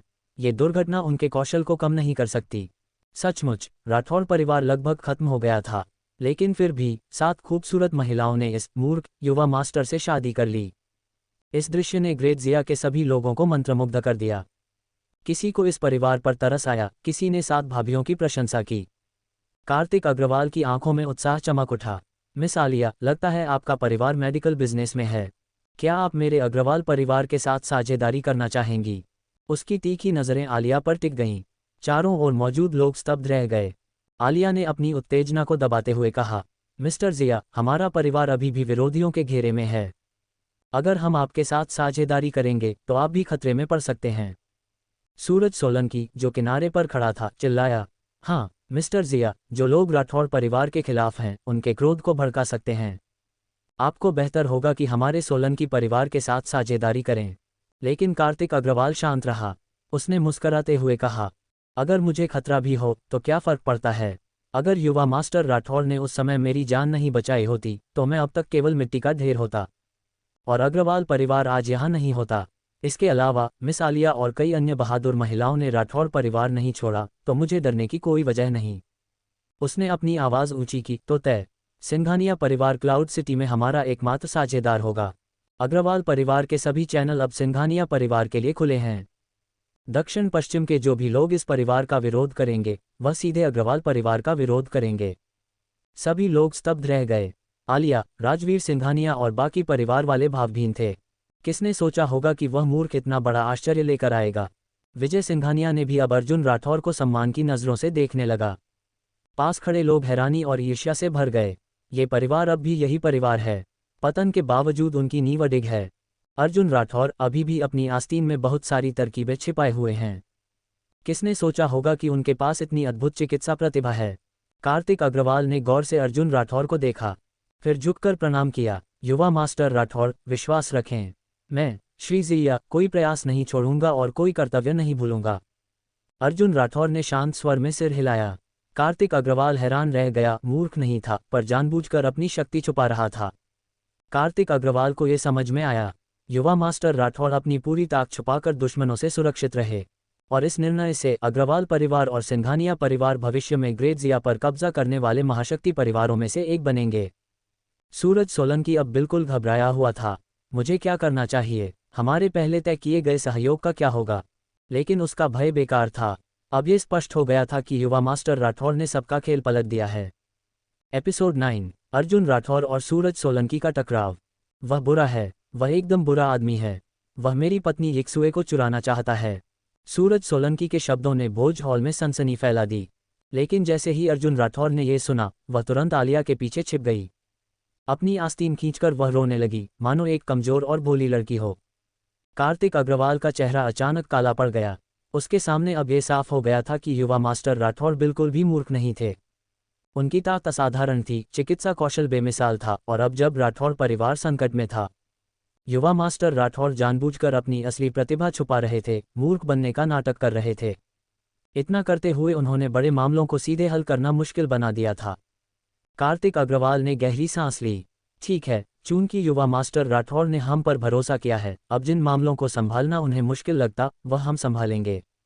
तभी अचानक थप्पड़। कार्तिक अग्रवाल ने सूरज सोलंकी के चेहरे पर अपना हाथ मार दिया। क्या तुम मुझे अपना व्यवसाय सिखा रहे हो? हमने ऐसा कोई समझौता कब किया था? कार्तिक अग्रवाल की आवाज़ में ठंडक और आक्रोश दोनों झलक रहे थे। भोज हॉल में उपस्थित सभी लोग स्तब्ध रह गए। प्रांतीय शहर के प्रमुख सीईओ होने के नाते कार्तिक अग्रवाल की संयमित और धैर्यपूर्ण छवि सभी जानते थे। लेकिन अब सूरज सोलंकी को व्यक्तिगत रूप से चेतावनी दी गई थी। आप, मिस्टर जिया, आपने मुझे क्यों मारा? सूरज सोलंकी अपना सूजा हुआ चेहरा छुपाते हुए हक्का बक्का खड़ा था। क्यों? क्योंकि तुमने युवा मास्टर राठौर की पत्नी को पाने की हिम्मत की। अब मैं तुम्हें तुम्हारे माता पिता की तरफ से सिखा रहा हूं। कार्तिक अग्रवाल की ठंडी निगाहों ने सूरज सोलंकी के घमंड को पूरी तरह कुचल दिया। बाहर निकलो। ठीक है। सूरज सोलंकी सामान्यतः घमंडी था, लेकिन कार्तिक अग्रवाल की प्रभावशाली उपस्थिति के सामने वह कुछ नहीं कर सका। उसे अचानक याद आया, वह तो अपने ही आयोजित भोज में था। अब वह कहाँ जा सकता था? कार्तिक अग्रवाल ने ये देखा और मुस्कराते हुए अर्जुन राठौर और आलिया की ओर देखा। युवा मास्टर राठौर, मिस आलिया, अब भोज में रुकने का कोई मतलब नहीं। क्यों न हम कहीं और जाकर अपने सहयोग की बात करें? आलिया ने तुरंत जवाब दिया। ठीक है, चलें। सिंघानिया परिवार के सभी मुख्य सदस्य, मोहित ठाकुर, कार्तिक अग्रवाल और अन्य लोग भोज हॉल से बाहर निकल गए। आलिया ने अर्जुन राठौर को सुरक्षित घर पहुंचाने का निर्णय लिया। वे नहीं चाहती थी कि अर्जुन राठौर अकेला रहे। भोज हॉल में पीछे हटती आलिया और अर्जुन राठौर की आकृतियों को देखकर सूरज सोलंकी का चेहरा मुरझा गया। धिक्कार है, मेरा अपना आयोजन एक तमाशा बन गया। उसका खून उबालने लगा। ये सब उस बेवकूफ़ अर्जुन राठौर की वजह से है, जिसने मेरी मेहनत बर्बाद कर दी। अब जो लोग तैयार होने वाले थे, उनकी तैयारी कैसी चल रही है? सूरज सोलंकी के अंगरक्षक तुरंत जवाब देने लगे। सब तैयार हैं, हम किसी भी समय हमला कर सकते हैं। सूरज सोलंकी ने सिर हिलाया। चलो, आज मैं ये सुनिश्चित करूंगा कि वह घर न पहुंच पाए। आज अपने स्वयं के भोज में उसे न केवल अपमान झेलना पड़ा, बल्कि अग्रवाल परिवार और सिंघानिया परिवार के बीच साझेदारी भी छिन गई। जब कार्तिक अग्रवाल और सिंघानिया परिवार चले गए, तो भोज हॉल लगभग खाली हो गया। सैकड़ों अतिथि अब वहां नहीं रुके, क्योंकि कार्तिक अग्रवाल की शक्ति और सिंघानिया परिवार के सहयोग ने सोलंकी परिवार की प्रतिष्ठा को ठेस पहुंचाई थी। अब आगे, आलिया अर्जुन राठौर को उसके घर तक ले जा रही थी। रास्ते में उसका चेहरा गंभीर था, आंखों में ज्ञान और शक्ति झलक रही थी। अर्जुन राठौर सचमुच बहुत सुंदर था। आलिया के मन में कभी भी कोई आपत्ति नहीं थी, यह उनका निर्णय था। आलिया, मेरी पत्नी, तुम क्या देख रही हो? क्या मैं अच्छा दिख रहा हूँ? अचानक अर्जुन राठौर ने आलिया की कलाई पकड़ ली। कार सड़क के बीचों बीच घूम गई और आलिया का दिल तेजी से धड़कने लगा। वह कुछ समझ नहीं पा रही थी, बस अपने हाथ को धीरे धीरे वापस खींचा। लेकिन ये सोचते हुए कि अब वह उसकी पत्नी थी, आलिया ने खुद को संभाला। अंदर ही अंदर वह रात का इंतजार कर रही थी। उसी समय अर्जुन राठौर ने सड़क किनारे एक बगीचे की ओर इशारा किया। जल्दी करो, मैं अब और नहीं रुक सकता, मुझे भी नंबर 2 जाना है, मेरी बीवी। आलिया ने कार पार्क की। अर्जुन राठौर दौड़ता हुआ बगीचे की ओर गया। सूरज सोलंकी, जो पीछे से देख रहा था, मुस्कुराया। क्या बेवकूफ़ है, सुनसान जगह में खुद मुसीबत में जा रहा है। जल्दी करो सभी लोग, उसका पीछा करो और उसे खत्म कर दो। कब्र की तरह खामोश। एपिसोड 10, अर्जुन राठौर की भयानक वापसी। अर्जुन राठौर, जो अब पार्क के अंदर प्रवेश कर चुका था, ने जल्दी से अपना चेहरा कुछ बार छुपाया। धुंधली स्ट्रीट लाइट की रोशनी में पलक झपकते ही उसका रूप पूरी तरह बदल चुका था। अब उसकी अपनी माँ भी उसे पहचान नहीं पाती। सब कुछ हो जाने के बाद अर्जुन राठौर चुपचाप एक परित्यक्त फूलों के बिस्तर के पीछे रुक गया। वह जानता था कि सूरज सोलंकी और उसके आदमियों का इंतजार अब बस कुछ ही पल की बात है। 1 मिनट से भी कम समय में सूरज सोलंकी टॉर्च लेकर 1 दर्जन से अधिक अंगरक्षकों के साथ पार्क में दाखिल हुआ। वह बाएं दाएं देखते हुए आगे बढ़ा और फूलों के बिस्तर के पीछे खड़े अर्जुन राठौर को देखा। लेकिन अब अर्जुन राठौर पहले जैसा नहीं था। उसकी बदलती हुई उपस्थिति देखकर सूरज सोलंकी उसे पहचान नहीं पाया। क्या तुमने अभी अभी बाहर से एक युवक को आते देखा? सूरज सोलंकी ने कुछ संदेह भरी नजरों से पूछा। अर्जुन राठौर ने मंद मंद मुस्कुराते हुए जवाब दिया, ओह हाँ, मैंने देखा। एक जवान लड़का जल्दी से उस चट्टान के पीछे चला गया। वह लापरवाही से फूलों की क्यारी की ओर इशारा कर रहा था। हटो, आज हमें इसे यहाँ से जिंदा नहीं जाने देना है। और जब हम बाहर जाएं, आलिया को भी साथ ले जाना है। आज मैं अपना गुस्सा निकालूंगा। सूरज सोलंकी ने अंगरक्षकों को आदेश दिया और खुद रॉकरी की ओर दौड़ पड़ा। लेकिन अर्जुन राठौर की आंखों में अब क्रूरता का भाव दिखाई दे रहा था। उसने देखा कि वहीं सूरज सोलंकी के बगल में वह आदमी खड़ा था जिसने 5 साल पहले उसे कार से टक्कर मारी थी। 5 साल पहले उसे मारने की कोशिश करने वाले लोग आज फिर वही कर रहे थे और अब वे आलिया को भी अपवित्र करना चाहते थे। तो फिर मुझे दोष देने का हक नहीं। अर्जुन राठौर की आंखों में भयानक क्रोध झलक रहा था।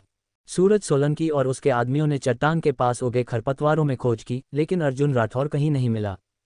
धिक्कार है, क्या यह आदमी हमें धोखा दे रहा है? सूरज सोलंकी ने अपने दिमाग में हलचल मचाई। इतनी छोटी जगह में ये कमीना अर्जुन राठौर कैसे गायब हो गया? जैसे ही वह मुड़ने वाला था, उसने अचानक वही लड़का देखा जिसने उसे पहले दिशा दी थी, और वह कोई और नहीं, अर्जुन राठौर था। छी, क्या तुम मरना चाहते हो? क्या तुमने मुझसे झूठ बोला?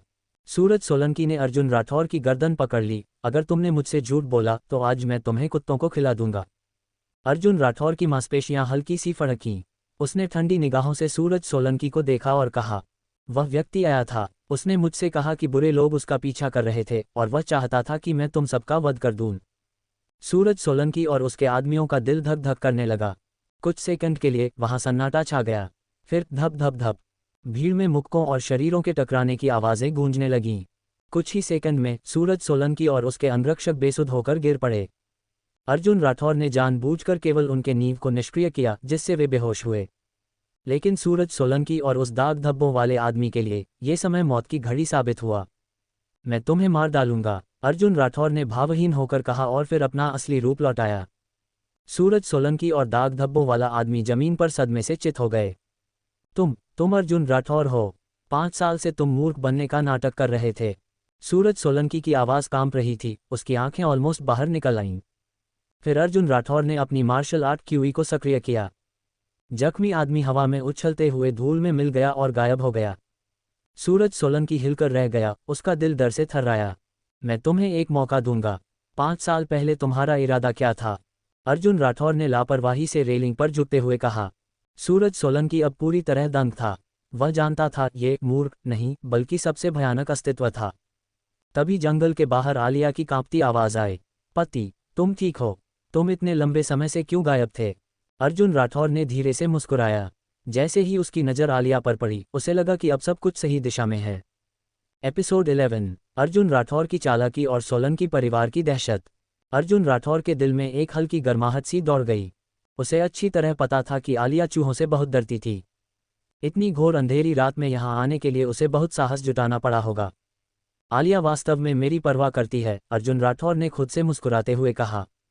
कितनी दुर्लभ, कितनी खास बात थी यह। उसने अपना उग्र, क्रोधित रूप तुरंत पीछे छोड़ दिया और फिर से अपनी मूर्खतापूर्ण, चकित अभिव्यक्ति पर लौट आया। आलिया प्रिय, मैं ठीक हूँ। मैं बस बाहर आया हूँ। संक्षिप्त अभिवादन के बाद अर्जुन राठौर तेजी से जंगल की ओर बढ़ा। जैसे ही वह आलिया के पास पहुंचा, अचानक चिल्लाया, वाह, इतना बड़ा चूहा! कहाँ? आलिया डर के मारे उछल पड़ी और बिना किसी हिचक के अर्जुन राठौर की गर्दन के चारों ओर अपनी बाहें लपेटते हुए उसके आलिंगन में कूद गई। अर्जुन राठौर ने उसे अपनी बाहों में खींचा और उसकी कोमलता और खुशबू को महसूस किया। यह अभी अभी भाग गया। आलिया प्रिय, तुम्हारी खुशबू कितनी अच्छी है। उसने आलिया की गर्दन को 2-3 बार सूंघा। आलिया का चेहरा शर्म से लाल हो गया। तुम बहुत बुरे हो, जानबूझकर मुझे डरा रहे थे, है ना?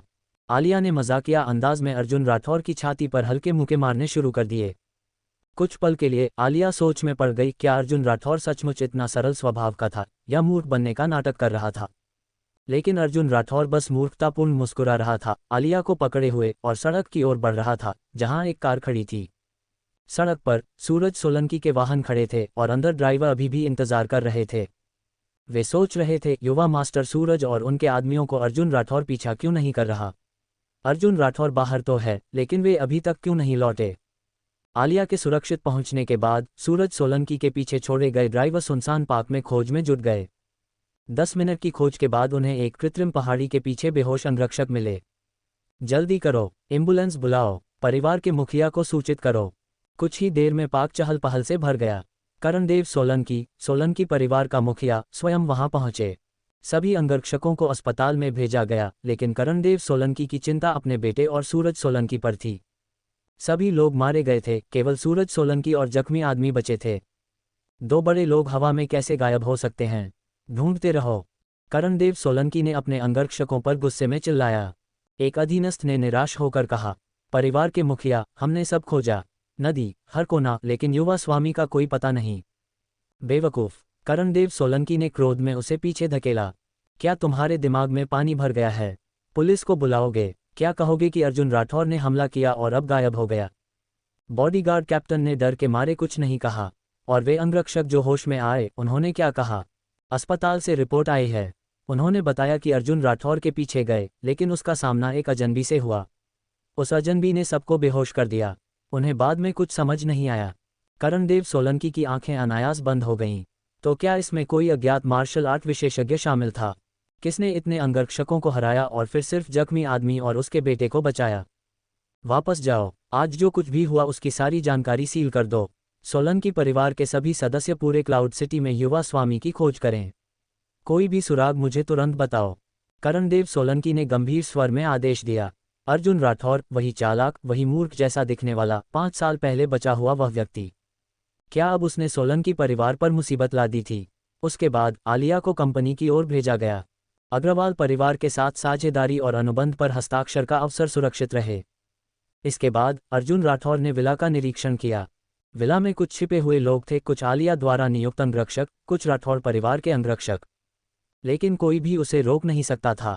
अर्जुन राठौर ने लिविंग रूम में टेलीविजन का वॉल्यूम बढ़ाया और फिर तेजी से पिछली ओर बढ़ा। उसने सूरज सोलंकी के खिलाफ चाल चली थी। अब सोलंकी परिवार को पूरी तरह से तबाह करने का समय था। क्लाउड सिटी, सोलंकी परिवार का आंगन। करणदेव सोलंकी अपने बेटे की दुर्दशा के बारे में सोचते हुए घर लौटे। बड़ा पीला कुत्ता उनकी ओर आया, पूंछ हिलाई। भागो! करणदेव सोलंकी ने गुस्से में उसे लात मारी।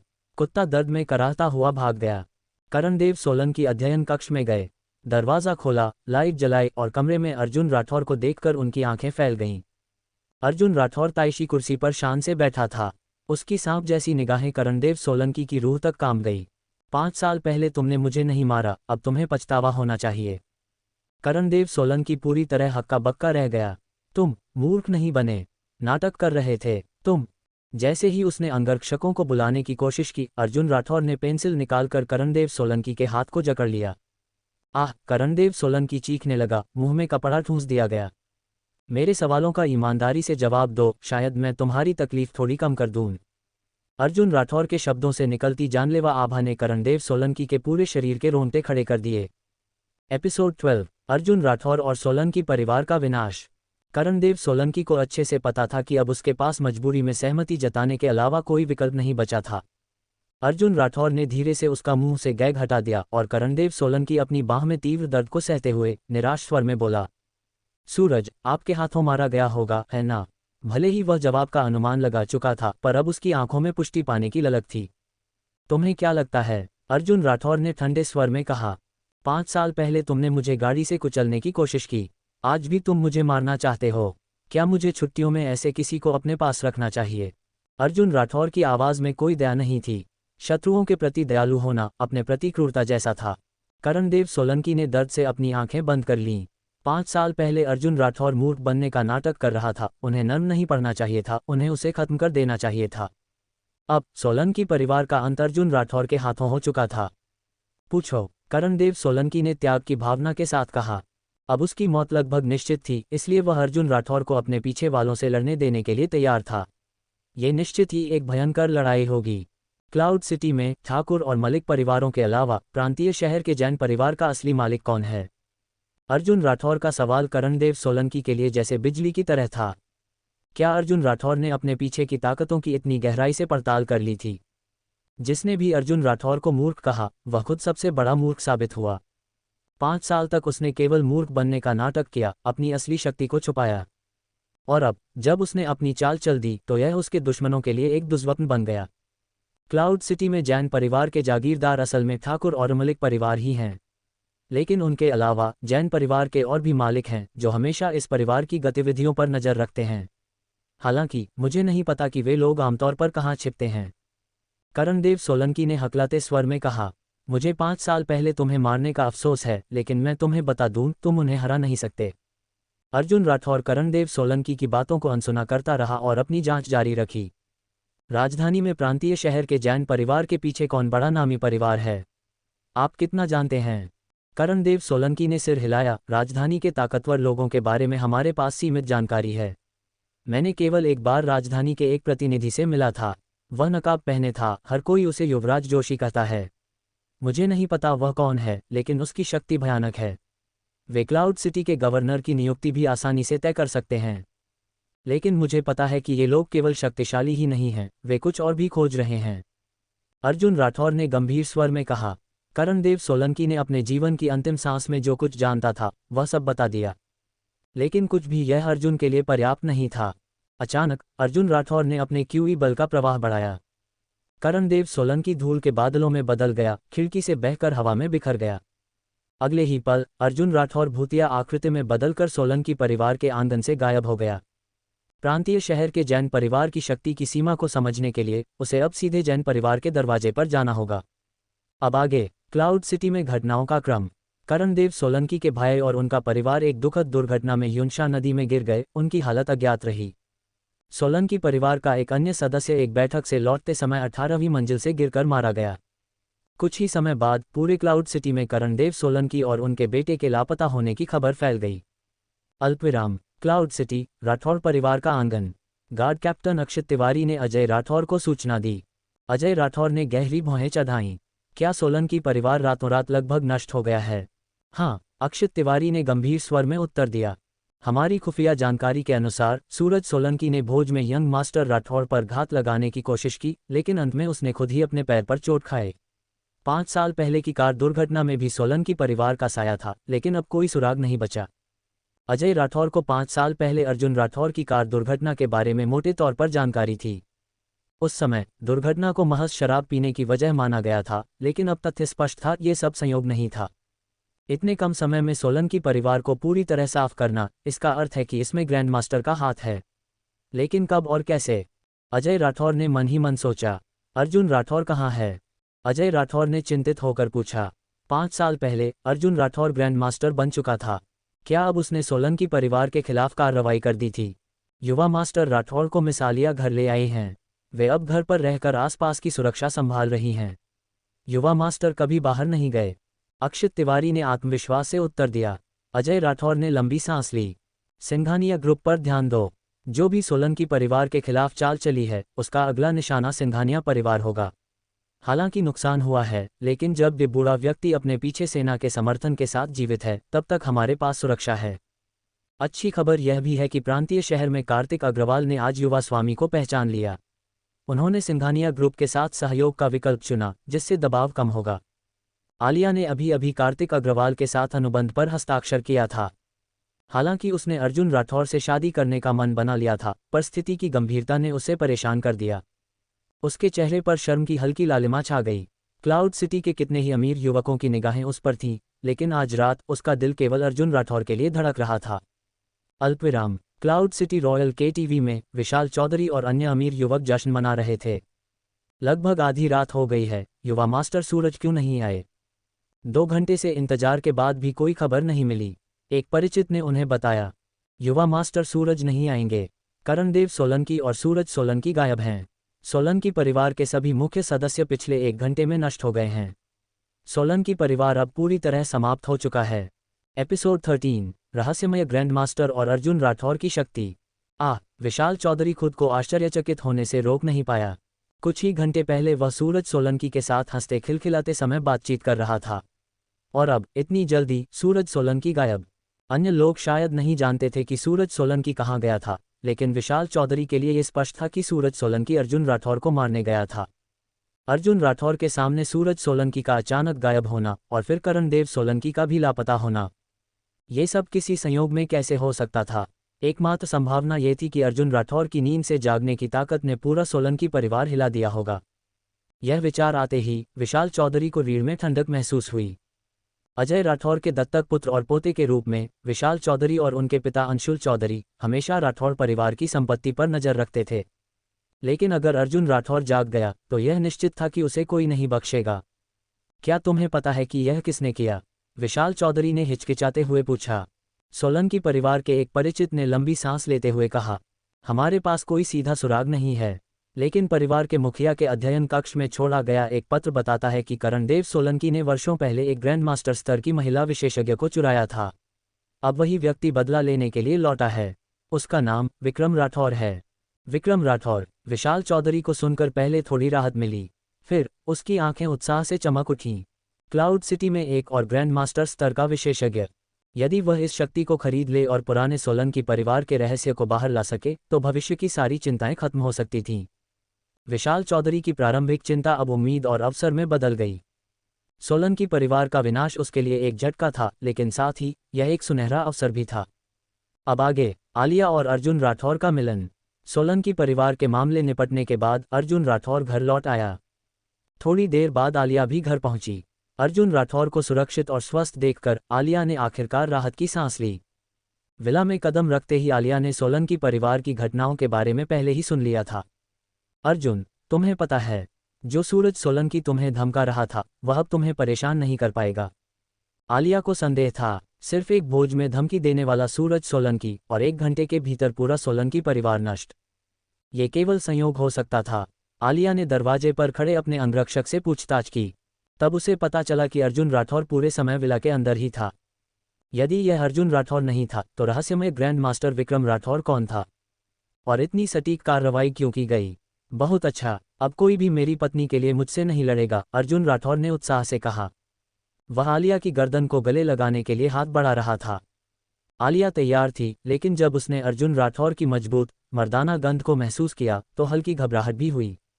रुको, मैं नहाने जा रही हूँ, तुम बेडरूम में मेरा इंतजार करो। ये कहकर आलिया लाल होते हुए शौचालय की ओर चली गई। अर्जुन राठौर लिविंग रूम में खड़ा मुस्कुरा रहा था और आलिया की विदाई को देख रहा था। क्या सचमुच ये छोटी मासूम भाभी अपने आप को उसके जीवन का हिस्सा बनने के लिए तैयार कर चुकी थी? अब आगे बेगम आलिया का बेडरूम दृश्य।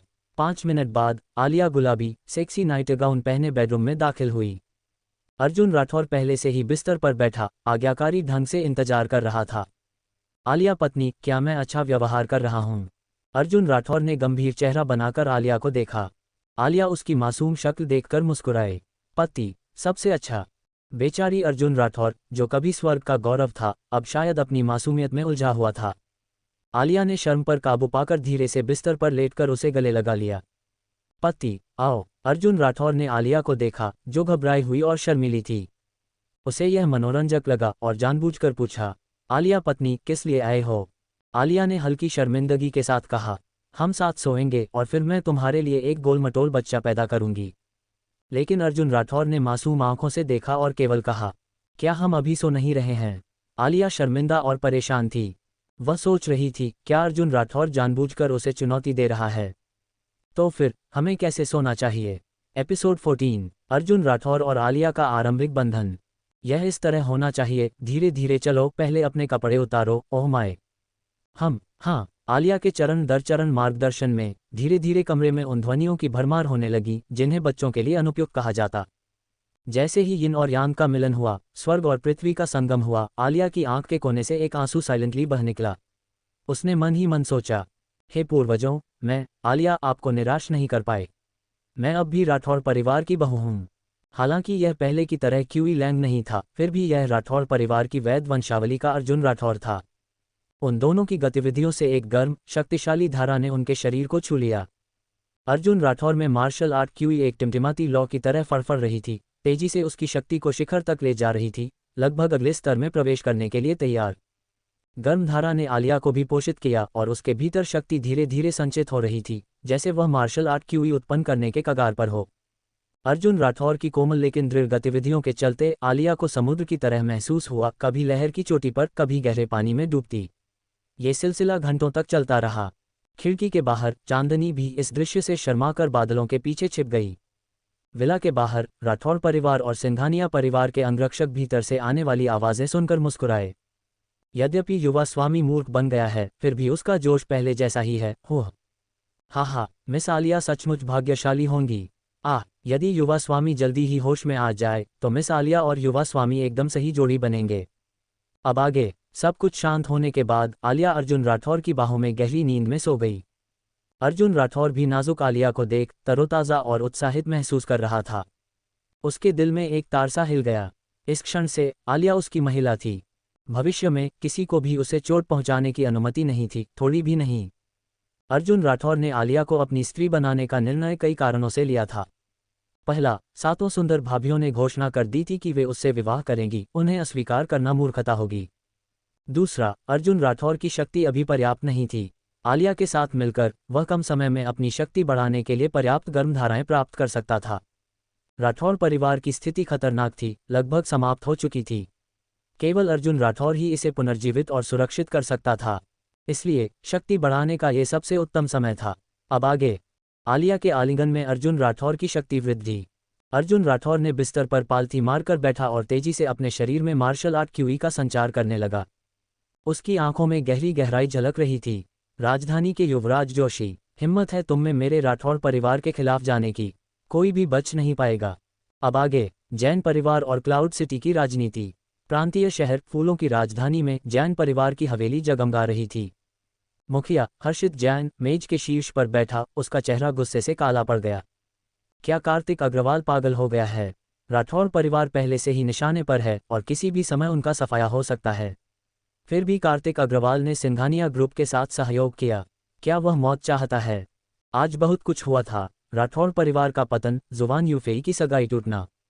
लेकिन अर्जुन राठौर की सातों भाभियों ने घोषणा कर दी थी कि वे सभी उससे विवाह करेंगी, जो कि राठौर परिवार के दुश्मनों के लिए सबसे बड़ा उकसावा था। हर्षित जैन ने आदेश दिया कि सिंघानिया ग्रुप के खिलाफ किसी को भी चुनौती दी जाए। लेकिन तभी ताज़ा खबर आई, सोलंकी परिवार का सफाया हो गया। हर्षित जैन सदमे में उठ खड़ा हुआ। क्या करणदेव सोलंकी भी सुबह मुझसे बात कर रहा था? अचानक कैसे खत्म हो गया? अधीनस्थ ने जल्दी से पूरी जानकारी दी। विक्रम राठौर नामक ग्रैंडमास्टर ने प्रतिशोध लिया। कहा जाता है कि करणदेव सोलंकी ने वर्षों पहले इस व्यक्ति की महिला को चुराया था। हर्षित जैन को संदेह हुआ, क्या ये सब संयोग था? अगर ठोस सबूत न होते तो वह निश्चित रूप से सोचता कि 5 साल पहले जागा हुआ राक्षसी कौतुक वापस आ गया था। अब आगे आलिया और जुवान यूफेई का तनाव। बादलों के शहर में रात गहरा रही थी। रिद्धि शर्मा अपने कमरे में करवटें बदलती रही, नींद नहीं आ रही थी। आज जब उसने अर्जुन राठौर से सगाई तोड़ी तो उसने उसकी आंखों में निराशा देखी। क्या वह सचमुच उसे निराश कर चुकी थी? आलिया ने सूरज की पहली किरणों के साथ बिस्तर में जागकर अर्जुन राठौर के आलिंगन में खुद को महसूस किया। क्या वह सच में उसकी पत्नी बन गई थी? अब से वे पति पत्नी थे, सम्मान और अपमान को साझा करते हुए। पत्नी यिक्सु, क्या आप जाग रही हैं? अर्जुन राठौर ने कोमलता से पूछा। तुम बहुत बुरे हो, आलिया ने शर्म से जवाब दिया। थोड़ी देर बाद वे नहा धोकर नाश्ता करने के लिए तैयार थे। तभी दरवाजे पर अंगरक्षक आया और बोला, मिस आलिया, दरवाजे पर कोई यंग मास्टर राठौर को ढूंढ रहा है। अर्जुन राठौर ने भौहें चढ़ाईं, इतनी सुबह सुबह कौन होगा? आलिया ने जिज्ञासा भरी नज़र से पूछा, ये कौन है? अंगरक्षक ने उत्तर दिया, मिस जुवान यूफेई। आलिया का चेहरा ताज्जुब और हल्की नाराजगी से भर गया। कल इतने लोगों के सामने शर्मा परिवार ने सरेआम सगाई तोड़ दी थी और अब उसे अर्जुन राठौर की तलाश करने की हिम्मत हो गई थी। एपिसोड 15, अर्जुन राठौर, आलिया और रिद्धि शर्मा का सामना। दरवाजे पर खड़ी रिद्धि शर्मा को देखते ही अर्जुन राठौर के दिल में अचानक एक अजीब सा झटका सा लगा। वास्तव में युवावस्था में जो लड़की उसके जीवन में आई थी, उसने उसके दिल पर गहरी छाप छोड़ी थी। लेकिन जब रिद्धि शर्मा ने कल उनकी सगाई सरेआम तोड़ दी तो यह उसके लिए किसी लात से कम नहीं था। हालांकि रिद्धि शर्मा ने ऐसा जानबूझकर नहीं किया था, फिर भी उसके खड़े न होने और चुप रह जाने से अर्जुन राठौर का दिल अंदर ही अंदर टूट गया। फिर भी जब भी वह उस लड़की के बारे में सोचता, उसके दिल में पछतावा और उदासी की हल्की सी टीस हमेशा बनी रहती। चलो चलें, आलिया ने हाथ पकड़ते हुए कहा। उसने अपना रूप थोड़ा ठीक किया, कपड़े जानबूझकर अस्त व्यस्त किए और अर्जुन राठौर के साथ दरवाजे से बाहर निकल गई। विला के गेट पर रिद्धि शर्मा अकेली खड़ी थी, उदास और निराश।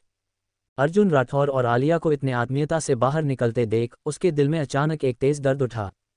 क्या अर्जुन राठौर इतनी जल्दी आलिया के साथ मिल गया था? रिद्धि शर्मा, तुम यहाँ क्या कर रही हो?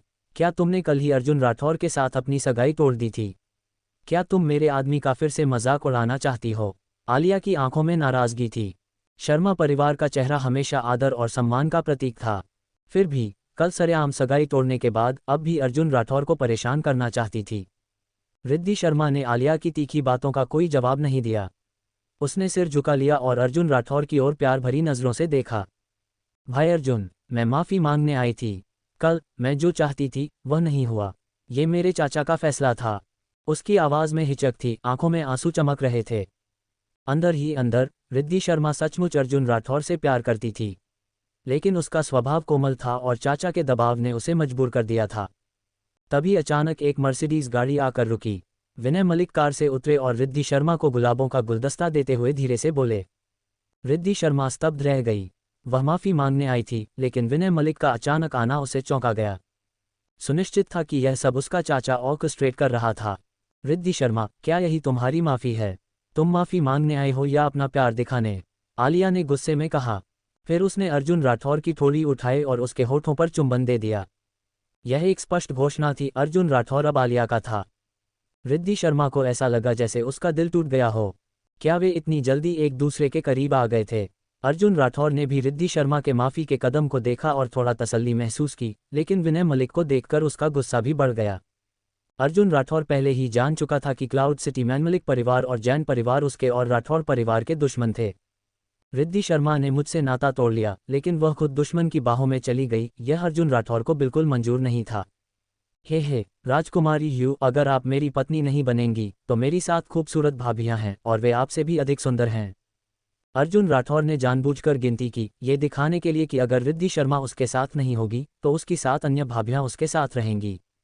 रिद्धि शर्मा को यह सुनकर अंदर से खून उबाल उठा। उसके गले में मिठास और पीड़ा का मिश्रण था। वह लड़खड़ाते हुए बोली, भाई अर्जुन, जब तक तुम खुश रहो मैं तुम्हारी भलाई की कामना करती हूँ। आंसुओं को रोकते हुए वह तेजी से अपनी कार की ओर चली गई। अब आगे। आलिया आज कंपनी के मामलों में व्यस्त थी और चिंतित थी कि अर्जुन राठौर के लिए व्यवस्थाएं कैसे की जाएं। लेकिन तभी मोहित ठाकुर गाड़ी लेकर आया। भाभी, निश्चिंत हो जाओ, मैं बड़े भाई का ध्यान रखूंगा, उसने आत्मविश्वास से कहा। आलिया की चिंता तुरंत दूर हो गई। मोहित ठाकुर और अर्जुन राठौर का रिश्ता 2 भाइयों जैसा था। इसके अलावा मोहित ठाकुर की शक्ति लगातार बढ़ रही थी, इसलिए अर्जुन राठौर उसके साथ सुरक्षित महसूस कर सकता था। ठीक है, तो मैं उसे तुम्हारी देखभाल में छोड़ दूंगी, दोपहर में जल्दी लौटूंगी, आलिया ने कहा और गाड़ी चलाकर चली गई। अब आगे। मोहित ठाकुर और अर्जुन राठौर अब अकेले थे। बड़े भाई, अब सब चले गए हैं, क्या तुम दिखावा करना बंद कर सकते हो? मुझे पता है कि तुम जानबूझकर अनजान बनने का नाटक कर रहे हो। अर्जुन राठौर ने एक प्लास्टिक बैग निकाला और मोहित ठाकुर को थमा दिया। बड़े भाई, मुझे समझ नहीं आ रहा, तुम सच में मूर्ख हो या नाटक कर रहे हो? मोहित ठाकुर ने कहा। फिर गाड़ी में बैठकर मोहित ठाकुर ने अर्जुन राठौर से कहा, आज हम खाली हैं, मैं तुम्हें कुछ जगहों पर ले चलता हूं जहां हम अक्सर जाते थे। शायद तुम्हें कुछ याद आए। अर्जुन राठौर के दिल में अचानक एक हल्की सी जकड़न हुई। मूर्ख बनने से पहले वह अक्सर कहाँ जाता था? क्या ये स्वर्ग ऑन अर्थ क्लब हो सकता है? एपिसोड 16, क्लाउड सिटी का काला बाजार और अर्जुन राठौर की जागृति। बड़े भाई, क्या आपको पता है, कल सोलंकी परिवार के एक ग्रैंड मास्टर ने उन्हें पूरी तरह से सफाया कर दिया। उस ग्रैंड मास्टर का नाम विक्रम राठौर है। शानदार काम किया। सूरज सोलंकी ने भोज में आपको अपमानित किया था और अब उसे उसका नतीजा मिल गया। मोहित ठाकुर की आवाज़ जैसे मशीनगन की तरह लगातार बह रही थी। और बड़े भाई, आपको अंशुल चौधरी और विशाल चौधरी जैसे पिता पुत्र से सावधान रहना चाहिए। ये दोनों अच्छे लोग नहीं हैं। मुझे संदेह है कि राठौर परिवार की परेशानियां उनसे भी जुड़ी हो सकती हैं। पूरे रास्ते मोहित ठाकुर इतनी बातें कर रहा था कि अर्जुन राठौर भी धीरे धीरे क्लाउड सिटी की स्थिति की समझ प्राप्त करने लगा। कार आखिरकार एक जीर्ण मंडप के सामने रुक गई। ये दृश्य देखते ही अर्जुन राठौर को तुरंत 5 साल पहले की यादें ताज़ा हो गईं। ये वही जगह थी, क्लाउड सिटी का सबसे बड़ा काला बाजार, दक्षिण पश्चिम का भी सबसे बड़ा। भूतल से 3 स्तर नीचे, जमीन के नीचे छिपा हुआ ये बाजार असली हलचल का केंद्र था। यहाँ सब कुछ उपलब्ध था, मार्शल आर्ट साधना बढ़ाने वाली अमृत गोलियाँ, दुर्लभ जड़ी बूटियाँ, अनोखे खजाने। यदि आप इसे खरीदने में सक्षम हैं तो ऐसी कोई चीज़ नहीं है जो यहाँ उपलब्ध न हो। वह जगह जहाँ अर्जुन राठौर और मोहित ठाकुर ने पहले कदम रखा था, उसे देखकर अर्जुन राठौर के चेहरे पर हल्की मुस्कान आई। कैसा लग रहा है? जाना पहचाना है। मोहित ठाकुर ने कार का दरवाज़ा खोला। चीज़ें खरीद रहे हैं, चीज़ें खरीद रहे हैं। अर्जुन राठौर ने बड़े भोलेपन का अभिनय करते हुए कहा, ताली बजाई और काले बाजार की ओर बढ़ गया। मोहित ठाकुर जानबूझकर पीछे पीछे चलता रहा। वह जानता था कि बड़े भाई अब भी पूरी तरह से मूर्ख नहीं है। जागृति की यह पहली यात्रा अर्जुन राठौर का उद्देश्य केवल वस्तुएं खरीदना ही नहीं था, बल्कि मोहित ठाकुर के लिए कुछ अमृत गोलियां भी ढूंढना था, ताकि वह ग्रैंड मास्टर दायरे को पार कर सके। 5 साल पहले मोहित ठाकुर कैंडी बीन्स की तरह अमृत गोलियां खाता था। अब भी वह नियंत्रण क्षेत्र के शिखर पर था। बाजार में कई गली गलियां घूमते हुए अर्जुन राठौर की नज़र अचानक एक काले पत्थर पर पड़ी। बाहर से साधारण, पर उसकी शैतानी पुतली से उसने पत्थर के भीतर झांकते ही देखा, एक जीवन शक्ति की गोली लिपटी हुई थी, ग्रैंड मास्टर बनने के लिए उपयुक्त। काले बाजार में 10 बिलियन की बोली के बावजूद भी कोई इसे खरीदने में सक्षम नहीं हो सकता। अर्जुन राठौर ने ठहाका मारते हुए दुकानदार से पूछा, बॉस, इसकी कीमत कितनी है? 50,000। और ये 80,000। जब अर्जुन राठौर ने कई पत्थरों की पूछताछ की तो दुकानदार की धैर्य की सीमा खत्म हो गई। अंत में अर्जुन राठौर ने उसी काले पत्थर को उठाया। ये तो बहुत मज़ेदार लग रहा है, इसे घर ले जाऊंगा। दुकानदार ने हंसते हुए कहा, यदि आप कुछ और खरीदते हैं तो यह मुफ्त में मिलेगा। असल में ये पत्थर उनके घर के मेज के पैर को सहारा देने के लिए इस्तेमाल हुआ करता था। बहुत बढ़िया, ये दोनों ले लूंगा, अर्जुन राठौर ने कहा और काले पत्थर के साथ एक और पत्थर भी उठाया। मोहित ठाकुर ने कटु भाव से उसका पीछा किया, लेकिन भीतर ही भीतर खुश था। बड़े भाई अब भी चीज़ें खरीदना जानता था। जैसे ही वे जाने वाले थे, अर्जुन राठौर ने पास की गली में लोगों की बातचीत सुनी। क्या तुम्हें पता है, राठौर परिवार के 10 वीर सदस्य कल मारे गए। अब उनके अंतिम कुछ सदस्यों को मारने के लिए एक मार्शल वेनेरेबल योद्धा को नियुक्त किया गया है। मार्शल वेनेरेबल स्तर का योद्धा, ये तो ग्रेट ज़िया में भी दुर्लभ हैं। अफसोस, राठौर परिवार किसका अपमान कर बैठा कि यह सब हुआ। अर्जुन राठौर का दिल एकदम ठहर गया। तो यह वही समय था, जागृत होने का समय। अब जब मैं जाग गया हूं, मैं उन्हें सफल कैसे होने दूं। और इस सोच के साथ अर्जुन राठौर ने अपने कदम तेज किए। एपिसोड 17, जीवन शक्ति की गोली और क्लाउड सिटी का परिचय। अर्जुन राठौर ने अपना सिर धीरे से घुमाया और आसपास कुछ लोगों की उपस्थिति को ध्यान से याद किया। वह तय कर चुका था कि जल्द से जल्द उन्हें ढूंढेगा, पूरी तरह जांच करेगा कि जानकारी वास्तव में कहां से आए, और फिर राठौर परिवार के खिलाफ कोई भी कदम उठाने से पहले उस विशेषज्ञ से निपटेगा। भूमिगत काले बाजार से बाहर निकलते समय मोहित ठाकुर ने निराशा और चिंता से आह भरी। अर्जुन राठौर लगातार अपने हाथों में कई पत्थरों के साथ छेड़छाड़ कर रहा था। बूढ़े ठाकुर, इसे चखो, इसका स्वाद बहुत अच्छा है। अर्जुन राठौर ने अपने हाथ में पकड़ा काला पत्थर मोहित ठाकुर की ओर बढ़ाया। मोहित ठाकुर हंसा और बोला, बड़े भाई, ये पत्थर है, कैंडी नहीं। इसे मत खाओ। मैं इसे क्यों नहीं खा सकता? बस एक निवाला और यह टूट जाएगा। अर्जुन राठौर ने पत्थर तोड़ते हुए कहा, ताकि मोहित ठाकुर जीवन शक्ति की गोली को देख सके। मोहित ठाकुर चुपचाप पत्थर के किनारे को काट कर देखा।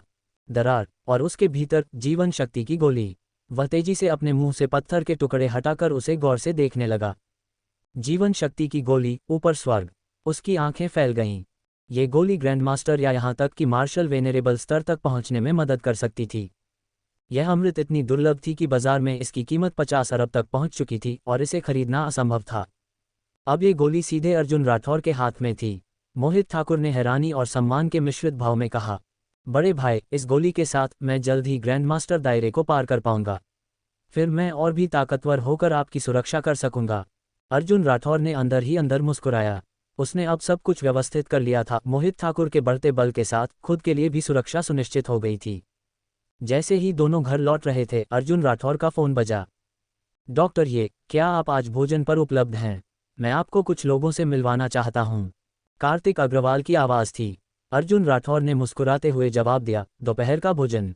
ठीक है, मुझे भूख लगी है। मोहित ठाकुर ने फ़ोन संभाला और अर्जुन राठौर को कार्तिक अग्रवाल द्वारा तय किए गए स्थान पर ले गया। आधे घंटे बाद रॉयल होटल के त्यान कैरेक्टर स्वीट में अर्जुन राठौर मेज के शीर्ष पर बैठे थे। उनके बगल में मोहित ठाकुर और सामने कार्तिक अग्रवाल के साथ कई प्रतिष्ठित पुरुष। उनमें देवेंद्र मलिक और क्लाउड सिटी के गवर्नर सिद्धार्थ गोयल भी शामिल थे। कार्तिक अग्रवाल ने परिचय दिया, युवा मास्टर राठौर, ये देवेंद्र मलिक हैं, क्लाउड सिटी के भूमिगत कारोबार में अहम व्यक्ति। और ये सिद्धार्थ गोयल, हमारे शहर के गवर्नर। अगर आपको कोई भी समस्या हो, ये दोनों आपकी मदद कर सकते हैं। देवेंद्र मलिक और सिद्धार्थ गोयल सम्मानपूर्वक झुके। युवा मास्टर राठौर, अगर मैं आपकी मदद कर सकूं तो यह मेरा सौभाग्य होगा। अर्जुन राठौर का नाम क्लाउड सिटी में किसी से छिपा नहीं था। 5 साल पहले युवा अर्जुन राठौर ग्रैंड मास्टर दायरे में कदम रख चुका था, असीम भविष्य के साथ। हालांकि एक दुर्घटना ने उसे अस्थायी रूप से कमजोर कर दिया था, फिर भी उसकी प्रतिभा छिप नहीं पाई थी। कार्तिक अग्रवाल ने मोहित ठाकुर से कहा, युवा मास्टर ठाकुर, जब ये युवा मास्टर उपलब्ध न हो तो आप सीधे इन दोनों से संपर्क कर सकते हैं। मोहित ठाकुर ने कृतज्ञता से सिर हिलाया। क्लाउड सिटी में अब अर्जुन राठौर को बड़ी सुरक्षा मिली थी। जैसे ही भोजन शुरू हुआ, देवेंद्र मलिक को अपने अधीनस्थों का संदेश मिला। उसका चेहरा अचानक बदल गया। यंग मास्टर राठौर, वीरेंद्र सिंह के सभी आदमी बाहर निकल गए हैं। ऐसा लगता है कि वे मिस आलिया का पीछा कर रहे हैं। ये खबर सुनकर हवा में अचानक एक तनावकारी सन्नाटा फैल गया। अर्जुन राठौर की आंखों में ठंडक आ गई। अब समय आ गया था सिर्फ नजरें नहीं, बल्कि कार्रवाई की। एपिसोड 18, क्लाउड सिटी का संकट। देवेंद्र मलिक के शब्द सुनते ही अर्जुन राठौर की आंखों में तेज रोशनी फैल गई। उसकी आभा अचानक इतनी प्रबल हो गई कि कमरे का तापमान कुछ डिग्री गिर गया। मेरी पत्नी को बचाओ। उसके मन में यह एक ही मंत्र बनकर गूंज रहा था। इतने लोगों के सामने अर्जुन राठौर अपनी चिंता खुलकर नहीं दिखा सकता था। वह केवल खड़ा रह सकता था और निजी कमरे से बाहर निकलकर आलिया की ओर दौड़ सकता था। कल रात ही आलिया उसकी पत्नी बनी थी और आज ही किसी ने उसे मारने की कोशिश की। पहचान करूं मैं इन्हें और उनकी हड्डियां चूर कर दूंगा, अर्जुन राठौर ने गुस्से में सोचा। कार्तिक अग्रवाल ने तुरंत डांटते हुए कहा, वहां खड़े मत रहो, सभी को आगे बढ़ने दो। किसी भी कीमत पर मिस आलिया की सुरक्षा सुनिश्चित करो। अर्जुन राठौर के कार्यों से कार्तिक अग्रवाल समझ गया कि आलिया उसके दिल में कितनी अहमियत रखती है। अर्जुन राठौर ने निष्ठा की प्रतिज्ञा के बाद पहला काम यही किया था और इसमें कोई गलती नहीं हो सकती थी। हाँ, देवेंद्र मलिक ने आदेश दिया और तुरंत अपनी टीम को उन्मत्त तरीके से आगे बढ़ने का संकेत दिया। सब लोग मेरी आज्ञा का पालन करें। अब ऑपरेशन शुरू। किसी भी कीमत पर वीरेंद्र सिंह को रोको और युद्ध के लिए तैयार रहो। सुन कियान आधिकारिक रूप से हस्तक्षेप नहीं कर सकते थे, फिर भी उन्होंने तेजी से कई कॉल किए और यथासंभव मदद भेजने का प्रयास किया। क्षणों में पूरे क्लाउड सिटी में कोलाहल मच गया। हर गली और सड़क पर देवेंद्र मलिक के नेतृत्व में अनगिनत लोग हथियार उठाकर निकल पड़े। सभी मुखबिरों को सक्रिय किया गया और वे तुरंत वीरेंद्र सिंह के मार्ग पर पहुंच गए। लॉर्ड हु, वीरेंद्र सिंह अपने आदमियों के साथ पश्चिमी उपनगर लियांग फैमिली गली की ओर बढ़ रहे हैं। मिस आलिया अपने अंगरक्षकों के साथ पीछे हट रही हैं, अभी तक सुरक्षित हैं, लेकिन भागने की कोशिश कर रही हैं। अर्जुन राठौर ने संदेश सुनते ही धीरे से श्वास ली। सौभाग्य से आलिया को अभी तक कुछ नहीं हुआ था। तेज चलो, मेरी पत्नी को बचाओ। उसके दिल में गुस्से और चिंता का मिश्रण उमड़ रहा था। अब अर्जुन राठौर का क्रोध लगभग बेकाबू हो चुका था। क्यों सोचा कि राठौर परिवार बिना संरक्षक के रह सकता है? क्यों समझा कि उन्हें आसानी से हराया जा सकता है? अब समय था उन्हें अपनी ताकत का एहसास कराना। अब आगे क्लाउड सिटी के पश्चिमी उपनगर। आलिया एक क्षतिग्रस्त सेडान में थी। कार का अगला हिस्सा बुरी तरह टूटा हुआ था, पिछला हिस्सा गायब सा था। अंदर ड्राइवर के अलावा 2 अंगरक्षक भी खून से लथपथ थे। आज आलिया को सिंघानिया परिवार के बड़े आपूर्तिकर्ता जेंग बियाओ के साथ बैठक करनी थी, लेकिन वह कभी सोच नहीं सकती थी कि जेंग बियाओ ने उसके लिए जाल बिछाया। सौभाग्य से अंगरक्षकों ने समय रहते उसे बचा लिया और भागने का रास्ता बना दिया। लेकिन पीछा करने वाले गुंडों ने शहर के केंद्र से लेकर पश्चिमी उपनगर तक उनका पीछा किया। टकराना, एक वैन उनकी कार से टकराए और उन्हें बगल वाली गली में धकेल दिया। ड्राइवर और अंगरक्षक घायल थे, लेकिन वे आलिया की सुरक्षा में लगे रहे। मिस आलिया, आपको अकेले ही जाना होगा, मनोज सोलंकी ने कहा। वह भी कभी आलिया के घर में गंभीर बीमारी से उबर चुका था और उसकी जान बचाने का ऋण हमेशा निभा रहा था।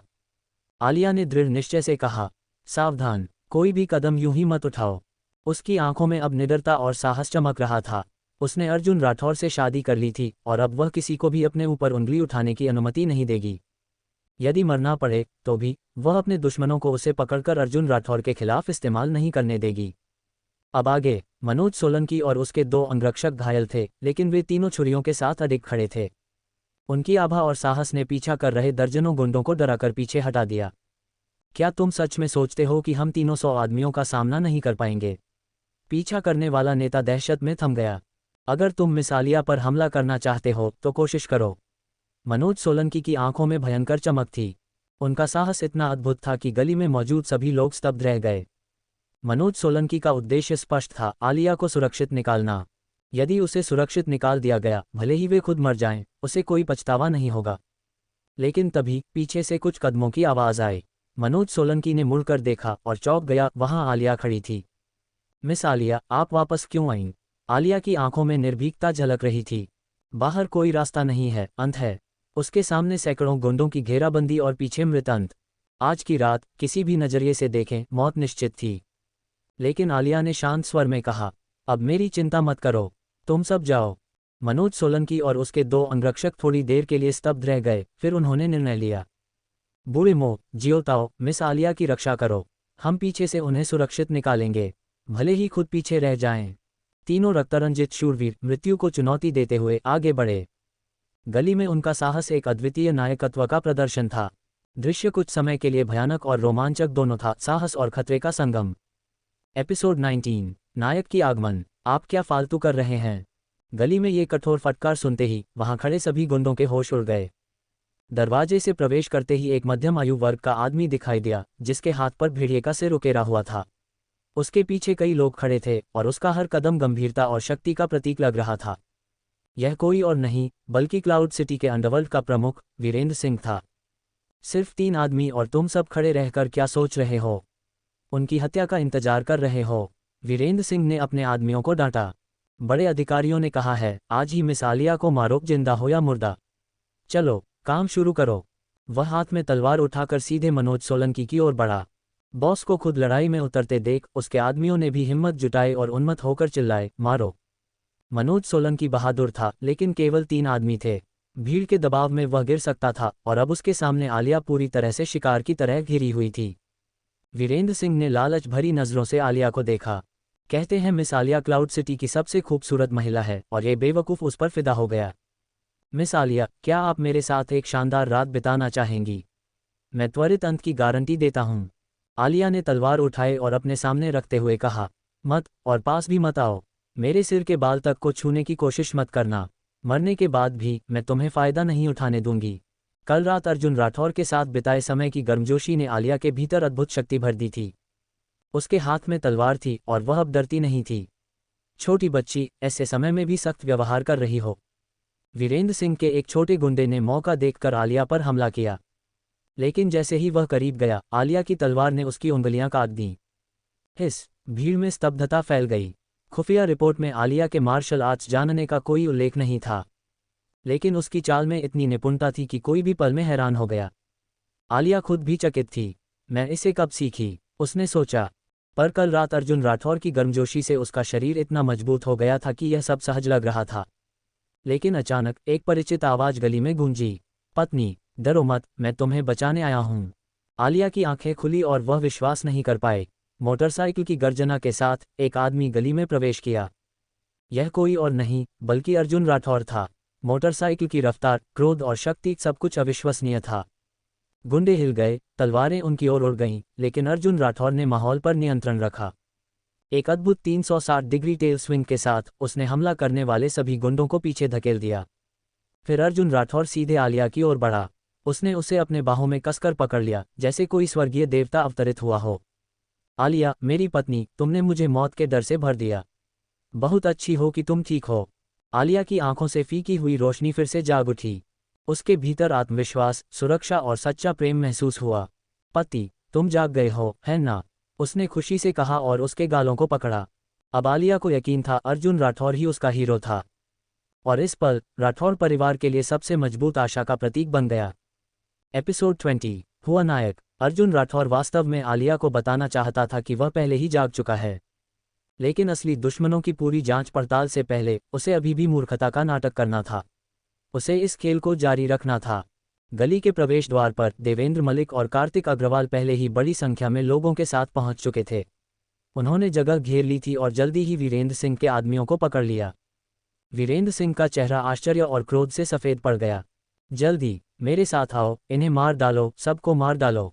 लेकिन तभी अर्जुन राठौर पागलों की तरह क्रोध में भड़का। अब भी मेरी बीवी को धमकाना चाहते हो? तुम सब बुरे लोग हो। उसने तलवार उठाई और सीधे वीरेंद्र सिंह पर वार किया। दरार, वीरेंद्र सिंह केवल एक पल के लिए भी प्रतिकार कर पाया और उसकी तलवार टुकड़ों में बिखर गई। अर्जुन राठौर ने उसे उठाया और पत्थर की फर्श पर जोर से पटक दिया। यह मेरी बीवी को धमकाने के लिए है, यह मेरी बीवी को धमकाने के लिए है। धमाका, लगभग 200 पाउंड का शरीर जैसे गुड़िया बन गया। पत्थर का फुटपाथ टूट गया और बूढ़ा वुल्फ, वो जो कभी क्रूर और दहाड़ने वाला था, अब खून से लथपथ और असहाय पड़ा। पसलियां टूट गईं, शरीर थरथराया और अंत में वह शांत हो गया। वीरेंद्र सिंह के बाकी आदमियों की हिम्मत टूट गई। देवेंद्र मलिक, मोहित ठाकुर और आलिया खुद भी अर्जुन राठौर की शक्ति देखकर स्तब्ध रह गए। क्या ये वही मूर्ख बनने का नाटक करने वाला अर्जुन राठौर था? यदि ये केवल उसकी शक्ति का एक छोटा सा अंश था, तो पूरी क्षमता का सामना कौन कर सकता था? आलिया ने धीरे से कहा। अर्जुन। उसकी आवाज में चिंता और राहत का मिश्रण था। यकीनन अर्जुन राठौर सचमुच जागा हुआ था। उसकी सहज प्रवृत्ति में ही इतनी शक्ति थी कि अब वह पूरी तरह से सुरक्षित महसूस कर रही थी। देवेंद्र मलिक और कार्तिक अग्रवाल ने तुरंत बाकी वीरेंद्र सिंह के अधीनस्थों को पकड़ लिया। वे घुटने टेकने पर मजबूर हो गए और यह खुलासा किया कि आदेश यंग मास्टर ठाकुर ने दिया था। अर्जुन राठौर ने आलिया की ओर देखा, उसकी आंखों में हल्की चिंता और तीखी उत्सुकता झलक रही थी। प्यारी, ये कौन है? ये तुम्हें क्यों मारना चाहते हैं? आलिया ने गहरी सांस ली और याद दिलाया। सुरक्षा कप्तान मनोज सोलंकी को बचाओ। मनोज सोलंकी खून से लथपथ था, गंभीर रूप से घायल था, लेकिन अभी भी जीवित। अर्जुन राठौर ने उसकी स्थिति जांच ली और कार्तिक अग्रवाल को संकेत दिया। मिस आलिया को अस्पताल ले जाओ। उनके साथ इन अंगरक्षकों को भी ले चलो। जल्दी करो। अस्पताल में डॉक्टर ने आलिया की जांच की। चिंता मत करो, बस बहुत तनाव में हैं। थोड़े आराम से जल्दी ही ठीक हो जाएंगी। अर्जुन राठौर जानता था कि आलिया सुरक्षित है, लेकिन मनोज सोलंकी ने अपने जीवन को जोखिम में डालकर आलिया को बचाया था। ऐसा व्यक्ति भरोसेमंद था और अर्जुन राठौर ने उसे सम्मान देना तय किया। मनोज सोलंकी से मिलने के बाद अर्जुन राठौर ने धीरे से कहा, इधर उधर मत घूमो, मैं सिर्फ तुम्हारा हाल जानना चाहता हूँ। कुछ बात करनी है। मनोज सोलंकी ने हैरानी से पूछा। युवा मास्टर राठौर, आप अब मूर्ख नहीं रहे। 5 साल तक जिसे मूर्ख समझा गया, अब उसकी आंखों में ताकत और जागृति साफ झलक रही थी। वह अब न केवल जागा था, बल्कि हर चुनौती के लिए तैयार था।